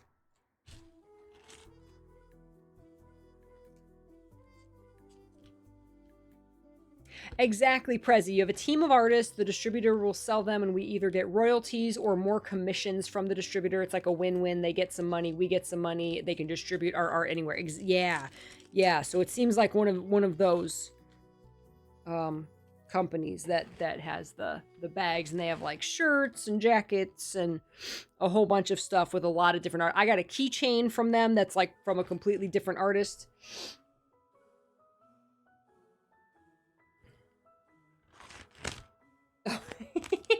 Wing got me an Astarian sticker. I don't know the artist. That was a gift, so I didn't get the card, but there was a lot of Baldur's Gate 3 stuff. A lot of thirsty Baldur's Gate 3 stuff. Because a bunch of the Baldur's Gate 3 actors were there, so people brought out all their BG3 stuff knowing fans would be there.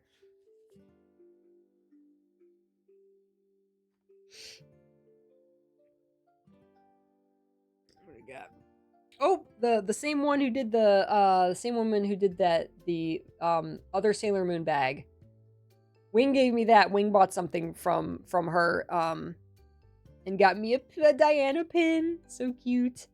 Again, I'll find her card. Her card's in here somewhere. Let's see. Oh, here is the Tea-Berry House Starlight pin that I mentioned. Look how cute! Little enamel pin. How adorable is that? Little Starlight. Rainbow bright, tea to shining light. Here it is. The Sailor Moon. This Sailor Moon bag was made by Pinky and Betty. Pinky and Betty. She was so cute.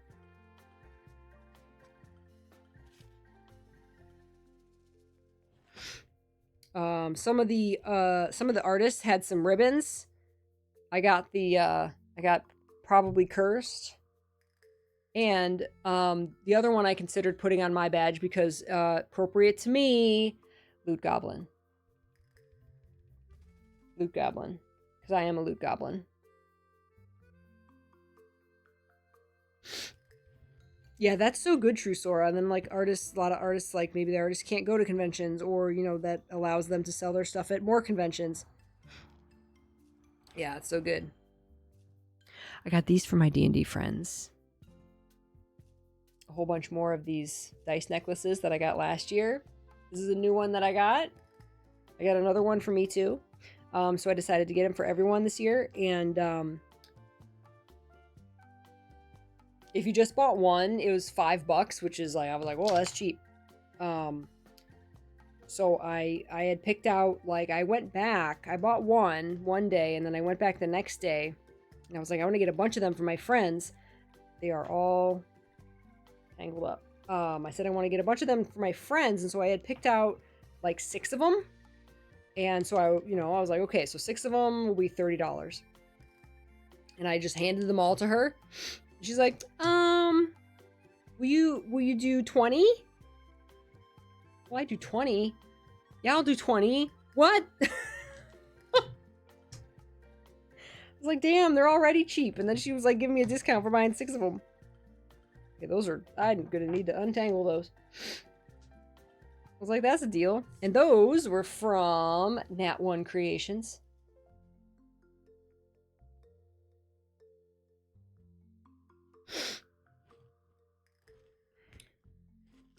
That's just a bag. Here's the Sailor V magnet that Wing got me. I'm so cute. It was actually a blind bag. She was trying to get Tuxedo Mask, I think. And she actually got the secret rare, which was Sailor V. She's like, I know that Peachy likes Venus, so I'm going to give her the Sailor V. So cute.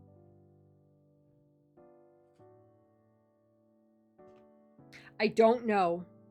I thought that's what she said, which that she was trying to get Tux. She said there was one left in the box, and she felt sorry for it. Oh, look at the Kirby on the swing! Going in your face. It's so soft, like that super soft, like yard. How freaking cute! I'm gonna put that on the door of my room here, like facing the hallway. How cute is that? It's so cute. Little Kirby on the swing. And she had this is Kari Crochets. Kari Crochets. And she had crocheted Sailor Moon. She had a bunch of different series. She even had a crocheted Sora. So cute. So cute. Got really bright in here.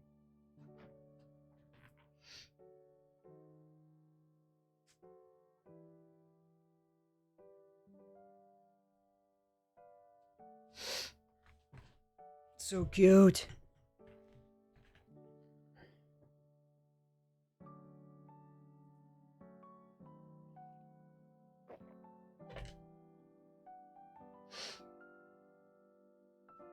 All right, are we on to the has-been bag? We're on to the has-been. I don't even know. I did not get the Sora. I got the Kirby. I think the Sora was like $70. I decided against it.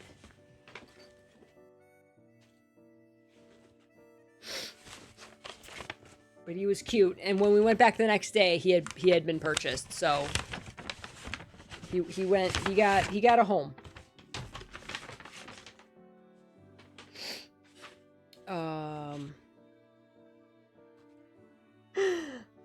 I got an Artemis coaster, a mini rug coaster. I saw a couple booths with these. These are like something new people are doing. Little like custom coasters or rugs. Depends on the size you do it at, I guess. How cute is that? I thought I could like maybe put a figure on there. I just thought it was adorable, and I love Artemis. So, I mean, last year I got this Artemis. I love Artemis.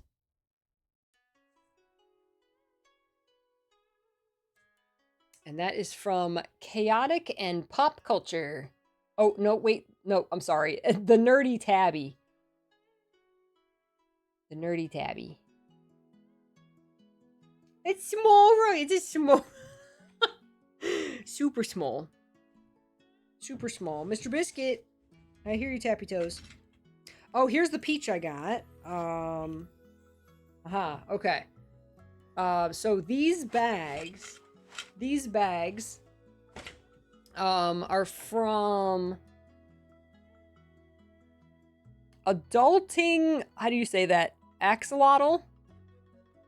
They're an apparel and accessory company who, use different artists' artwork to make apparel, embroidery, bags, accessories.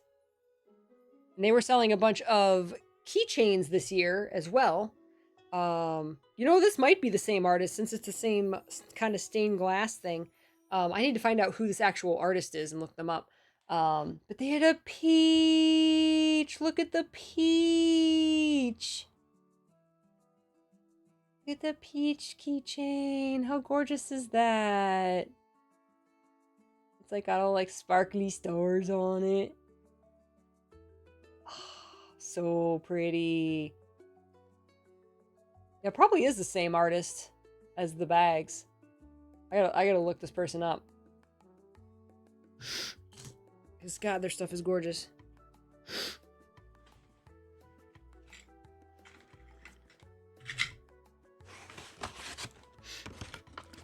And there was a booth selling some of the highest quality epoxy resin items that I'd ever seen. Their stuff was amazing. And somewhere, is it in here? Just realized there's some coasters, some resin coasters that I got, but I don't know where those are. I'll have to find those. Oh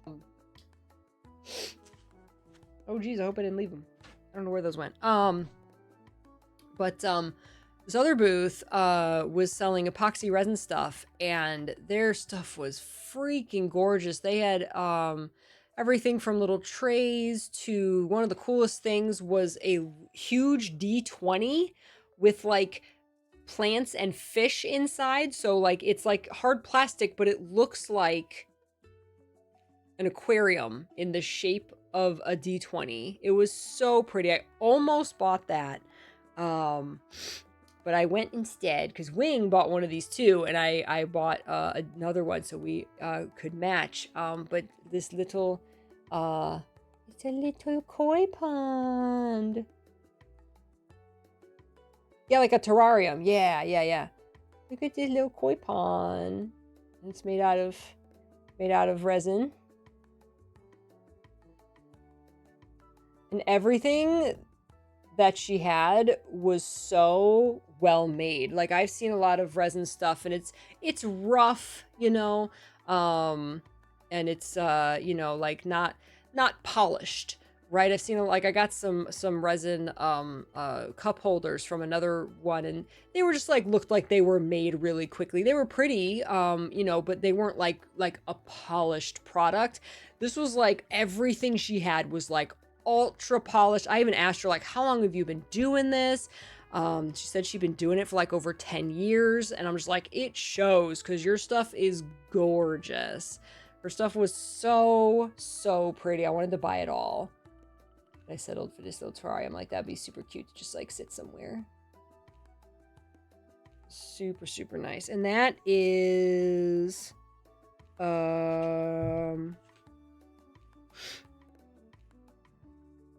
I think this is Geeky Gazelle.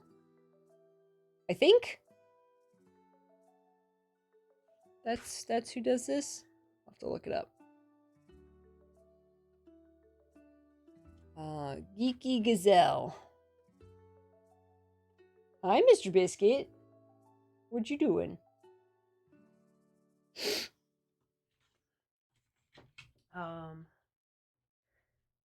have to go outside, B? I have to really like just blow my nose and take a break here. And then I think, hi, Mr. Biscuit.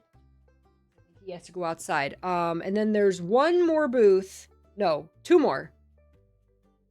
Two more booths. Each that I got a bunch of has-been stuff from. That like, and one of them is probably the best has-been artist I have ever seen, and I stood and geeked out about has-been with her for like 15 minutes. It was so incredible. So I'm gonna show you guys that stuff when I get back, but let's take a real quick break. Thank you so much for listening to my con stories. Biscuit, are you laying on my bag? He's laying on my has-been bag. Oh my gosh, he's making a nest. All right, get up and stretch, get some water. I'll be right back. Welcome back, lovely peaches. Man, my nose has gotten to a critical point here.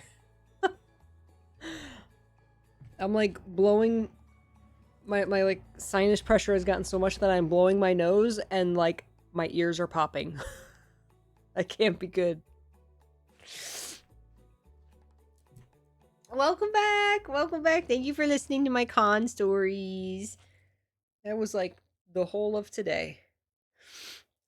Okay, well, I got a couple more things. I got like 2 more vendors that I went to and bought a whole bunch of has-been stuff. It's not a normal thing, like your ears like popping or like, no. You've had that for weeks now, Marisa? Really? Yikes.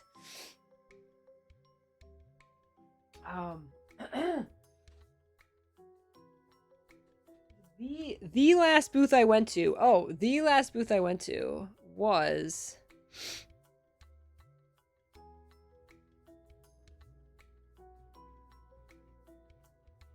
got the picture of it. The one that's here that had all the body pillows. Their art style is really cute. I like their art style. And so I saw the has-been stuff and I was like, oh, they got has-been stuff and I like the art. So I ran over there. And as soon as I walked in, they had all these pillows. A big thing they had was they put this character art not only on the big body pillows, but little pillows. On little pillows.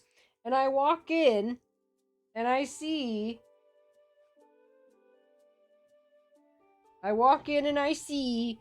all the V's on pillows. I see all 3 V's on pillow. They had like every has-been character.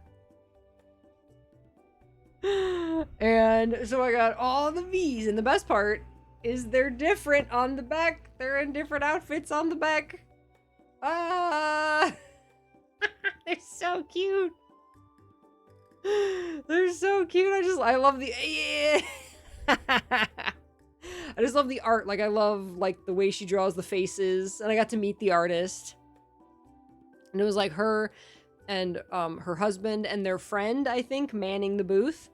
But you know, I asked like who is the actual artist, and it was this really nice girl who makes all the art. They would have put it on the pillows. I just grabbed them. I just went and I grabbed them off the shelf and I was just like, I'll take these. I also got a lanyard with the same V's art on it, but I don't know what happened to it. It's here somewhere. So I got a lanyard with this art as well, and the artist is... Oh, that's the one that didn't have a business card, so I took a picture of their book. That is the artist is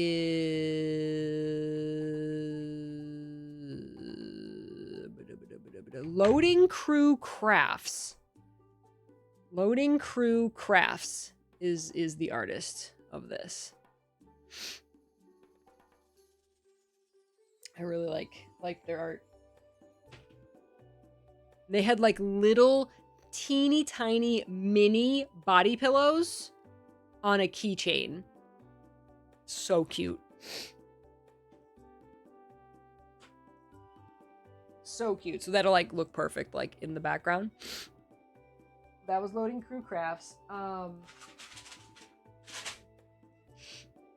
And then I saved the best for last. I'm so sorry about my nose.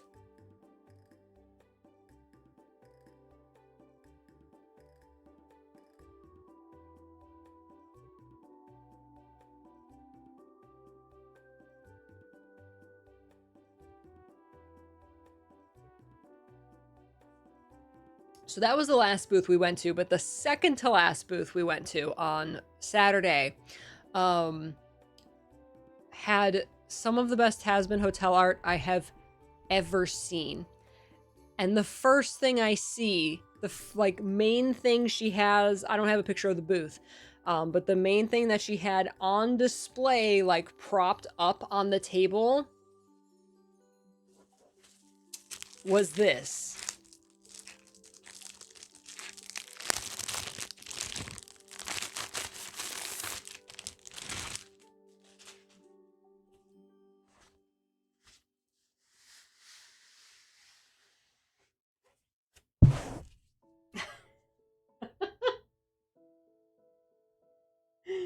Like she was proudly displaying the Valentino desk mat. And I was like, hello? You're my new best friend? What? Hello?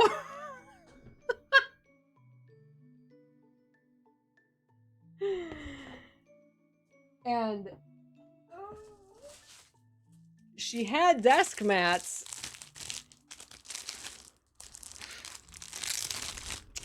of all the V's. So I also got Vox. Oh my god, what is this wind? Hello. We have storms coming tonight. They're blowing in. The wind got excited. So I also got a Vox. Man. She had a velvet. There was a velvet desk mat, and I have a print of the art. But the only one she had was the like on display one, and it had a stain on it. So I didn't get the velvet desk mat, even though I after some thought, I'm like, I would have bought it, but I got Voxfell. And the wind's like, where do I get that sexy Valentino? And I had a very nice conversation. Not only was she an incredible artist. One moment. Jesus. Calm down. My God. Okay. Jeez. Can't even talk. The wind is very excited. The wind is also a Has-Been fan. It was very nice to talk to this person because we kind of talked about how like you know, being a V's enjoyer, you know, in the age of the internet. And she said like she'll literally have, you know, teenagers who don't get it coming up and like, you know, chastising her at her booth for like her V's art and stuff. And it's just like, wow. So like, you know, but she's like, you know, she's like, I just tell them, you know, like she's kind of the same as me. She was very much just like, you know what, like, you know, they're young, they don't get it. It's always the teenagers. And, you know, like she's saying how she was getting inspired. Her artwork was like inspired by fan fiction that she's read in the Has-Been fandom and everything. I was just like, it was like same fangirl brain cell. It was another like same fangirl brain cell she had. And so we talked about Has-Been and fandom, and I'm just like I want to just like, you know, fangirl all over you and say how amazing your V's art is. Because the other thing was she had a lot of Husker Dusk art. She had some of the most beautiful Husker Dusk standees I have ever seen.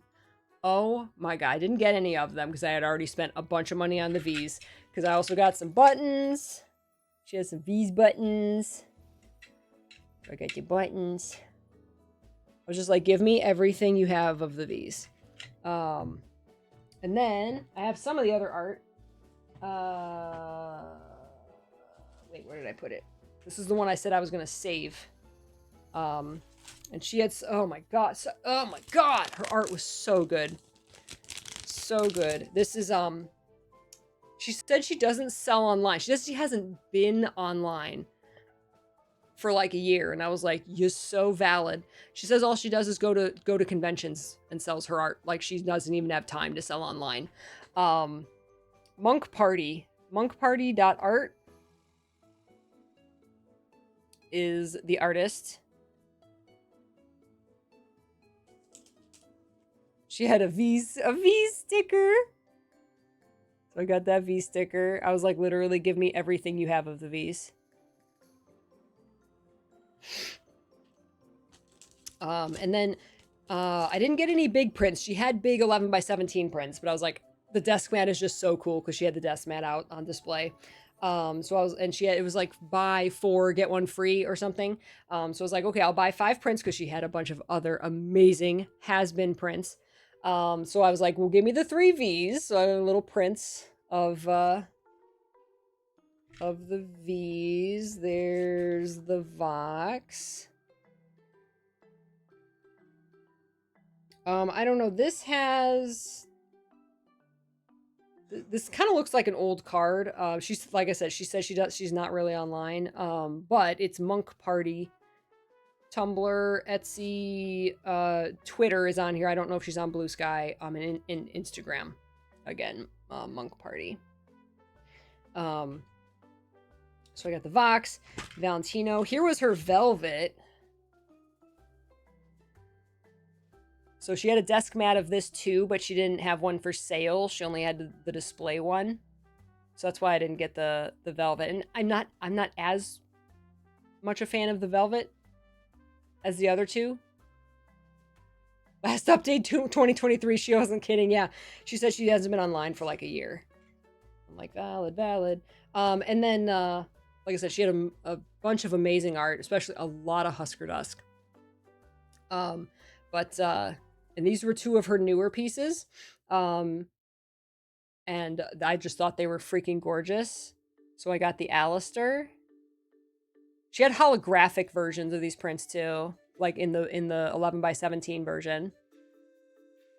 If I already didn't have like a million 11 by 17 prints, I would have gotten bigger ones. And then this one, I had to get, and I saw somebody else at the convention walking around with a holographic 11 by 17 of this, and I almost died.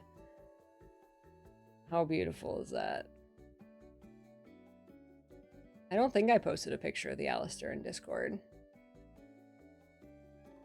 So gorgeous. Her artwork, and like she had a lot of other artwork too. The Husker Dust standees were unbelievable. She had a lot of Husker Dust stuff. Oh my god, her art was just unbelievable. So I was just like, I'll take that, and that, and that, and that, and that. and the desk mats, plus you're awesome, like, plus you're not just, like, drawing the V's to get sales, like, she was, like, you know, like I said, this is the one she had on display front and center in her booth. Like, trying to attract the V's and Valentino fans, and,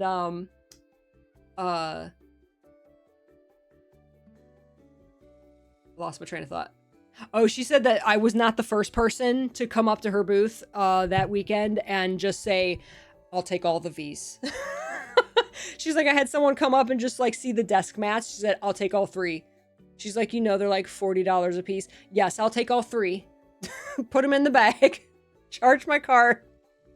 Freak for freak marketing. We love to see it. Exactly. Exactly. So I was like, I gotta support this. I gotta support this, right? Hey, what's up, Zep? How you doing? Inching closer to another year. Inching closer to another year. Hope you had a great weekend. Yeah, they're big too. Oh my gosh, that might be the biggest desk mats I've had. They're huge.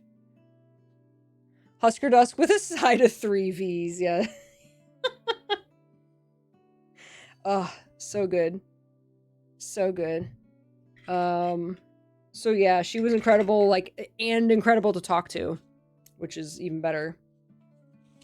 Like true fangirl, you know? I see Vox and I raise you Alistair. I have an Alistair. I got an Alistair because it was too good. It was too good. I had to get it. Hell yeah. My boy, yes!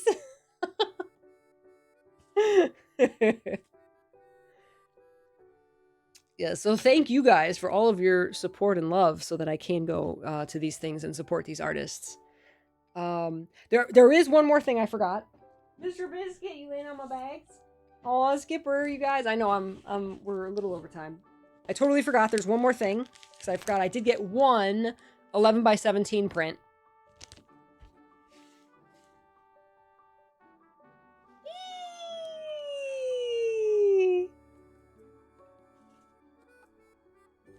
Yay! Her artwork was so bright and colorful and happy. I was like, oh, she's so pretty. She's just so happy with her sparkly eyes.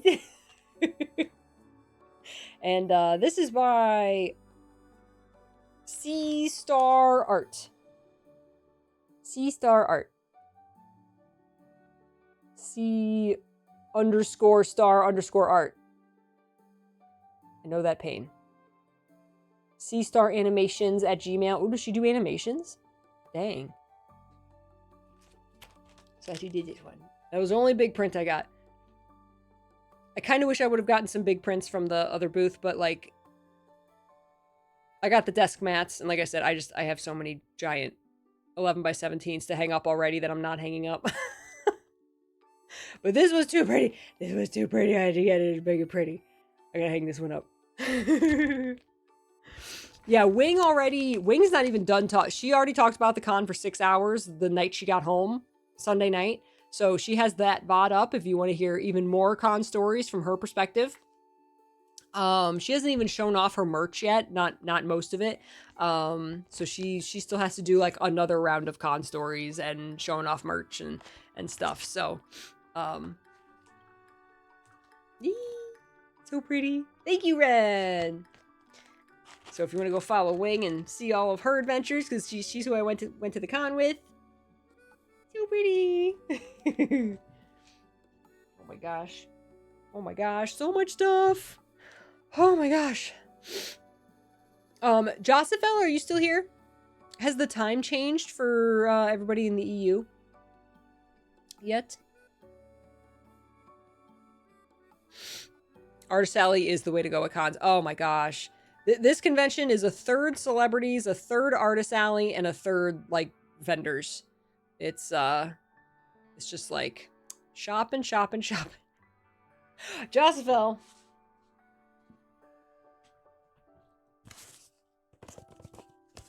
Josephel got me something for my birthday. Jasper got me a couple things for my birthday. This is one of them.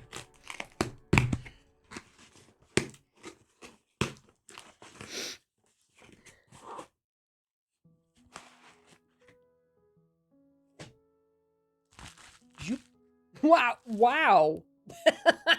They really, really protected this.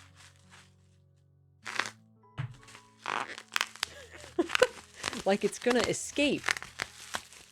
Like it's gonna escape.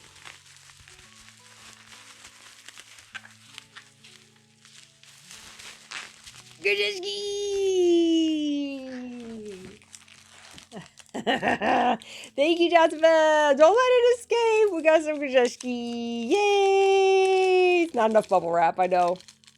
So funny thing about this, Josvel ordered this from my Throne wish list, and it wasn't available from the seller that I had on there. So I went to look, and normally I get them on eBay, and it's like somehow free shipping right from Poland. Well, not so much free shipping anymore. Now it's like $40 shipping. So I had to do a search manually to try and find other Grzeski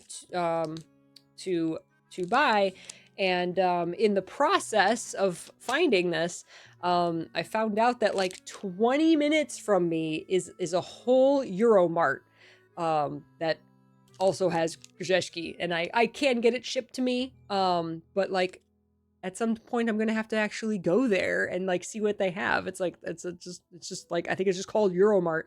So like in the process of doing this, I found a shop close to me, so that was pretty cool. Go outside. I know.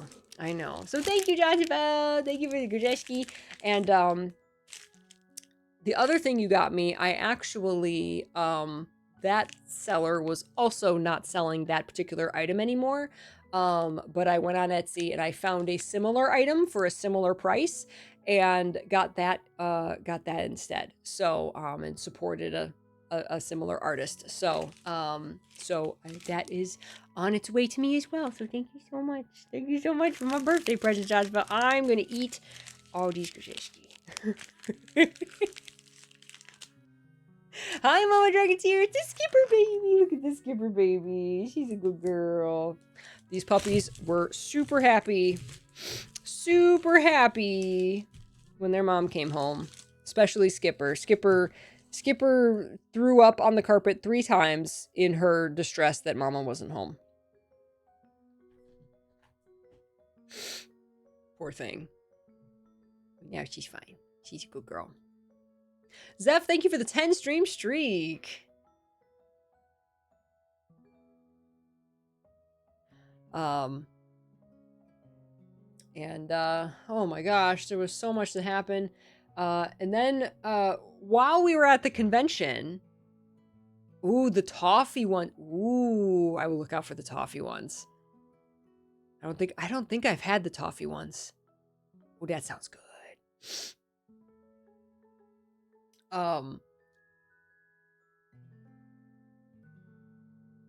Okay, I'll tell you this first. When I got home, Mr. P has been very, very, very, very busy in our yard and getting our garden going. And not only has he made some raised planters, some raised beds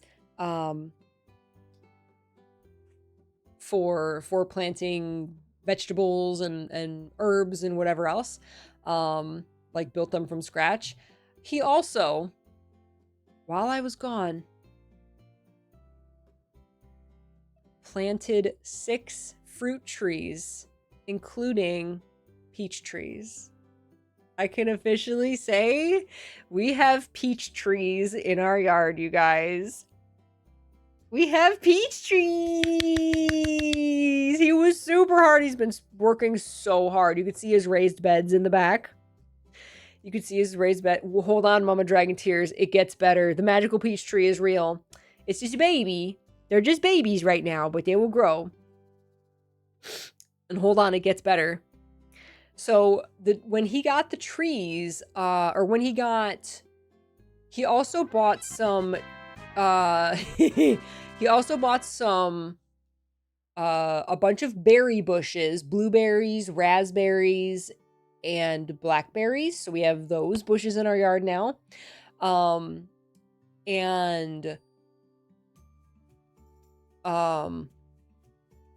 we have 2 peach trees and 4 apple trees, 2 Honeycrisp apples and 2 Fuji apples. Because fruit trees, you got to get them in 2s. Apparently, they're like goats. You shouldn't just get one. They have to have a friend. So we have 2 peach trees, 2 Fuji apple trees, and 2 Honeycrisp apple trees. And they're all babies like this. Excuse me. So it's probably take a couple years before we actually get fruit, but they are in the ground and we have peach trees. They won't fertilize right. They gotta fertilize with each other. I don't know how trees reproduce, but Honeycrisp are so good. Yeah, the log cabin style raised beds, because we have so many like just logs, and we got so many trees down in our yard last year that we still have just wood everywhere. And Mr. P's been milling a bunch of it for boards, and he's going to build stuff with. But then there's a lot of just like boards that are uneven or a little more rotten and older, not good for milling. So he's been using those for the raised beds. Hey, oh wait, I thought I saw fog. Yeah, the trees pollinate each other. You gotta get fruit trees and pears. Ooh, a pear tree would be cool. Peaches and apples are 2 that grow really well in Ohio. That's the thing. You can't just get any fruit tree. They're for our environment, for our weather, and seasonal cycle. Only certain things will grow here. And peaches and apples are the 2 trees that grow best in Ohio, in Northeast Ohio at least. I think also cherries, but Mr. P got some cherry bushes, I think they are. Like, you can get cherry trees, I guess, but there's also like smaller like bushes you can get that will produce faster. So he got some of those. And those came with names. The little tags on them had names on them. I forget. I think Jules is one of the cherry bushes. I forget the names of the other 2. But when he saw that they had names, and this is so funny because he's telling me this over the phone while I'm in Kentucky. He's like, and they have names, and this one's this, and this one's this. And so he decided to name all of the trees and all of the bushes, all of the berry bushes. He named every single one, and he put a little tag on them and wrote their names on them. And he named this peach tree in particular, he named it Aurora. So it's literally the AuroraPeachy. And he named the other one Annika. So our peach trees are named Aurora and Annika. This is the best. I know. He did all of this while I was gone. I came home to peach trees and apple trees and berry bushes.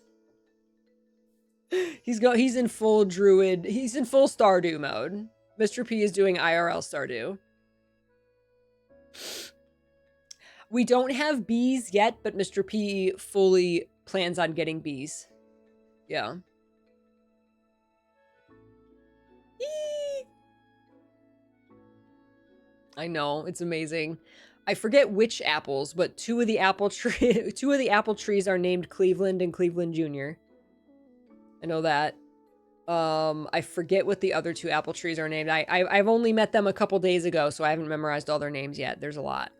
Because he has like 6 berry bushes and 3 cherry bushes and 6 fruit trees.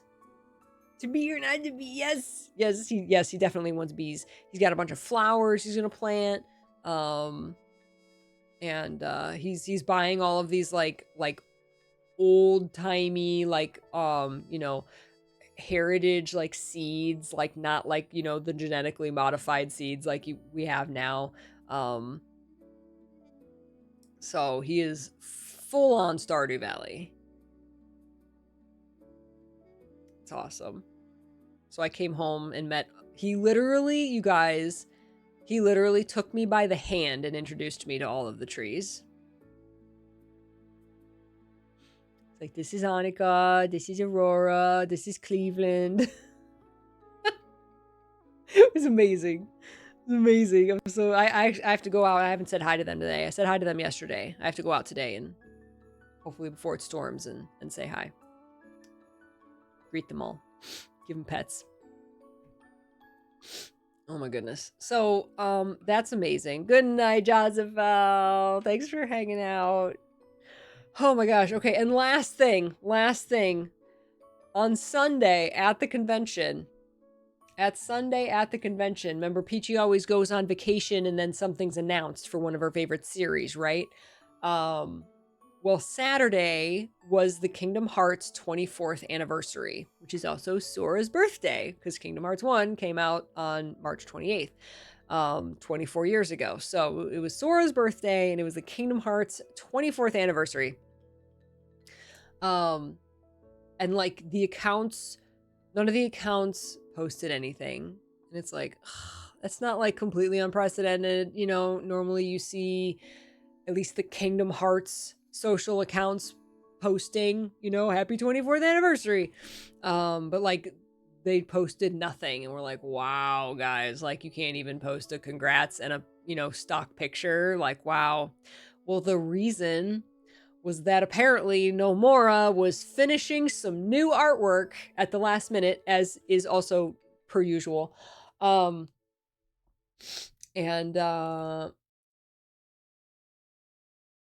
got some new Nomura artwork, you guys. We got new Nomura artwork. The next morning, it was like the next day in Japan. They posted this. If I do, hold on. Let's see. There we go. There it is in full. So apparently he was finishing this because the next day they said yesterday was the 24th anniversary. And we got some, you know, thank you for your support, thank you for your patience, which is basically what that message says. It's got a 25 there because it says people have translated it, and it says we are working hard towards the 25th anniversary of Kingdom Hearts, which will be next year. Thank you for your patience and for supporting the series, is basically what that says. And people have pointed out that the flowers in the image are blue hydrangeas, which in Asian cultures can represent both gratitude and apology. So it's like, it's perfect. And it's okay, Nomura. We're patient. I mean, we're dying. But thank you for the crumbs and thank you for your gorgeous art. And because it was Peachy that was on vacation, you can thank me for the picture being young freaking Xehanort. Okay? Listen, we're starving, but it's okay. That's right. Nomura, we're literally starving. But thank you for your service. Yes, yes. To all my fellow young Xehanort fans, I'm saying that's the reason we got young Xehanort art, because the last Nomura art we got was also young Xehanort. No, actually, I think Nomura did a Halloween picture. Or no, somebody did a Halloween picture.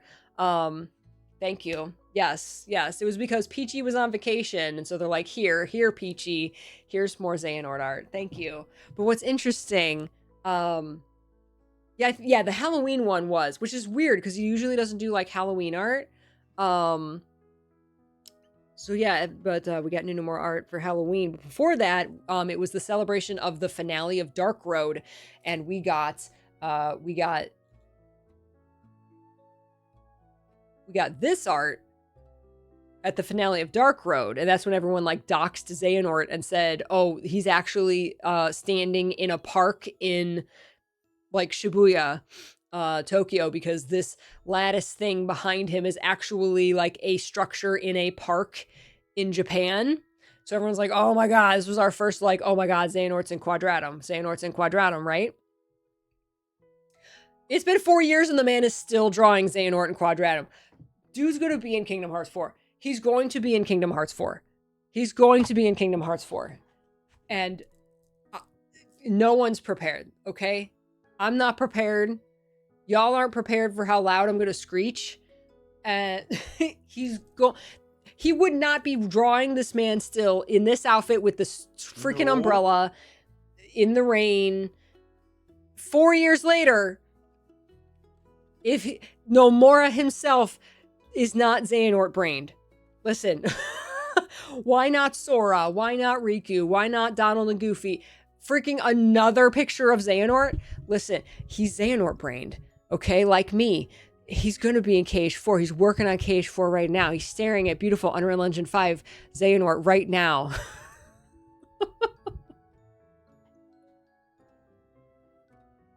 No, not Old Nort. Christopher Lloyd was Old Nort in Remind and Melody of Memory. No, Ben Diskin needs to be getting excited about this. Okay, Grandma, let's get you to bed. That's right. That's right. I do really like somebody's interpretation of this as he's got the umbrella in the rain, and very often in Kingdom Hearts, rain has been used, or water has been used to represent darkness, and it's Xehanort in the rain with an umbrella, like he's being protected. He's protecting himself from the darkness. I saw someone with that like interpretation the other day, and I was like, oh, that's beautiful. That's beautiful. He's a good boy now. He's a good boy. I mean, I want him to be a bad boy, but like, he's a good boy now. He's protecting himself from the darkness. He's past that, right? He's not. He's gonna be friends with Sora. Oh my god. Think you know where that garden might be? Is there a garden with blue hydrangeas? It was a garden that me and my mom and my sis were supposed to go to during our stay in Japan. It's somewhere in Shinjuku, I think. Really? He's a good boy because he ascended and has a boyfriend. That's right.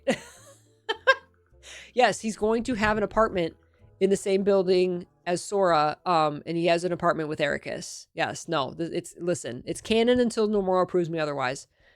Listen, unless it's disproved, Xehanort and Ericus have an apartment together in Quadratum. Okay, and they kiss, and they go on dates in the park. Listen, it's canon. Xehanort as Sora's next door neighbor. Yes, yes, yes, yes. They're married. They're very married. Xehanort and Ericus are married in Quadratum Heaven. They did show their young selves before they ascended and disappeared, right? Exactly. That's why Ericus is going to be here with them, maybe. Or Ericus isn't, because Xehanort did all the stuff, moved all the chess pieces, and this is his 14th life, right? Because he mentioned his 14th life. I'm going to have a 14th life someday, but nobody's ever going to see it. And that's this, right? The Quadratum. But Xehanort, Ericus didn't do that. So Ericus might not be in Quadratum. I mean, Strelitzia didn't do that either. But like, how is that life different? Right? Because, like, it's not just going to be exactly the same as everybody else. Everybody, you know, who goes to Keyblade Heaven goes to Quadratum. Like, so is Ericus going to be there or not? Or is he going to be, like, sad, melancholy, angsty boy because Ericus isn't there? I don't know which I want more. I don't know which I would want more if I had to choose. Yes. And they take Sora to the Pride Parade and a gay bar. That's right. Well, Sora's not old enough to drink. I don't know. How long was he asleep? I don't know. He can have a mocktail. It's fine. It's fine. And yes, Riku finds Sora through the power of love. That's right. Riku has been sailing through the dream cosmos for like 5 years now. How long has it been since Melody? Almost 7. It's been like 6 years since Melody of Memory. Consider Sora as his rebound because Ericus isn't here. Yes. Yes. Ideal scenario.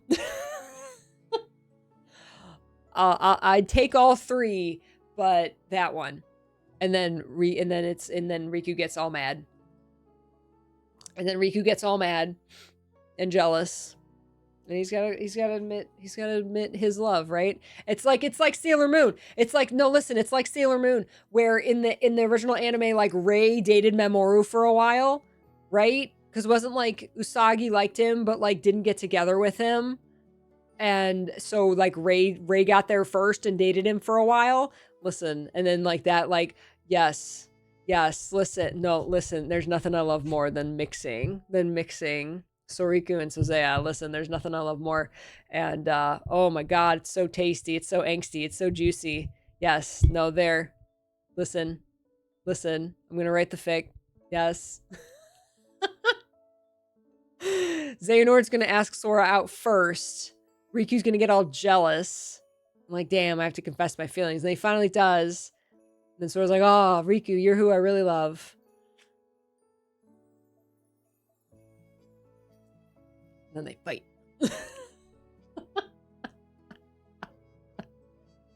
Grandma Peachy mode. Yes. And what happens to Xehanort then? Then he's sad boy. And this is after all that happens. Then he's sad boy in the rain. And then somehow Ericus shows up and it's all better. Because then he gets with Eric. Ericus just took longer to get there. Ericus has been asleep for 7 days. Yes, Ericus appears and says, what do you think you're doing? Yes. This Sora will be like, what took you so long, silly? That's right. He is tardy Fleetfoot. He's canonically tardy. Yes, he is canonically tardy. He doesn't get there till later. And then everybody's happy. Sora's with Riku, Xehanort's with Ericus. Yes, I got merch everywhere. Miss Skipper, come here, my love. Come here, my baby girl. Oh, yeah, baby. But yeah. Oh, I wish Wing was still here because I need to ask her. Okay, what exactly did I say? Because this was posted at like at my time like 4:30 a.m. Sunday morning. So it was posted like the full next day in Japan after the anniversary. Everyone's like, wow, they're just not acknowledging the anniversary. And then really they were just waiting for Nomura to finish his art because this one's obviously like sketched a lot faster. It's gorgeous. I love the style.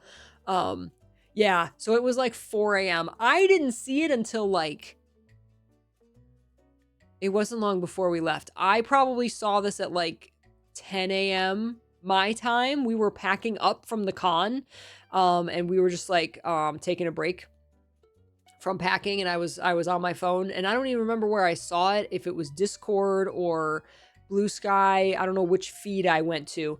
I think I might have said like, oh, I just never posted anything from the con to Blue Sky, and then like it was like the first thing that showed up.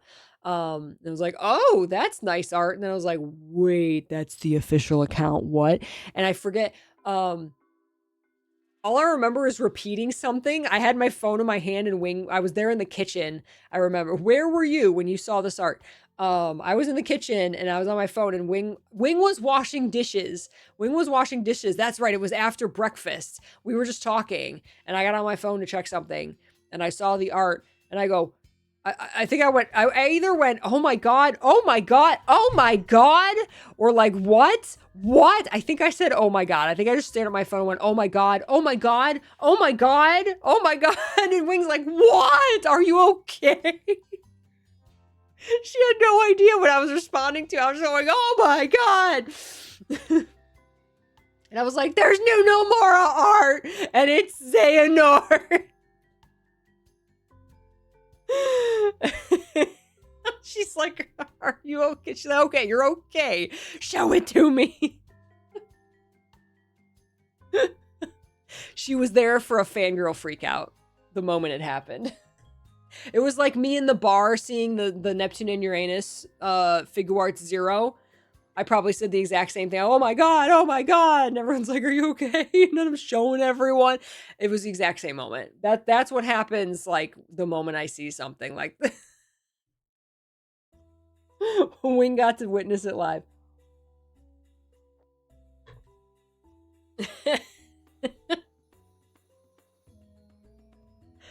Woo! So good times. Yeah. Like I said, I was on vacation, so Xehanort fans, you're welcome. Nomura could tell I was on vacation. He's like, oh, Peachy's on vacation. I must drop something big. Go on vacation again. Maybe we'll get a trailer, yeah. Oh, and I forgot to say, like, this shirt I've been wearing all day was we got to pick a shirt. They had lots of different shirts, and we got to pick, so I picked the pink one. I think I did the same thing last year, though I forgot to wear it. I picked the pink shirt. Cute.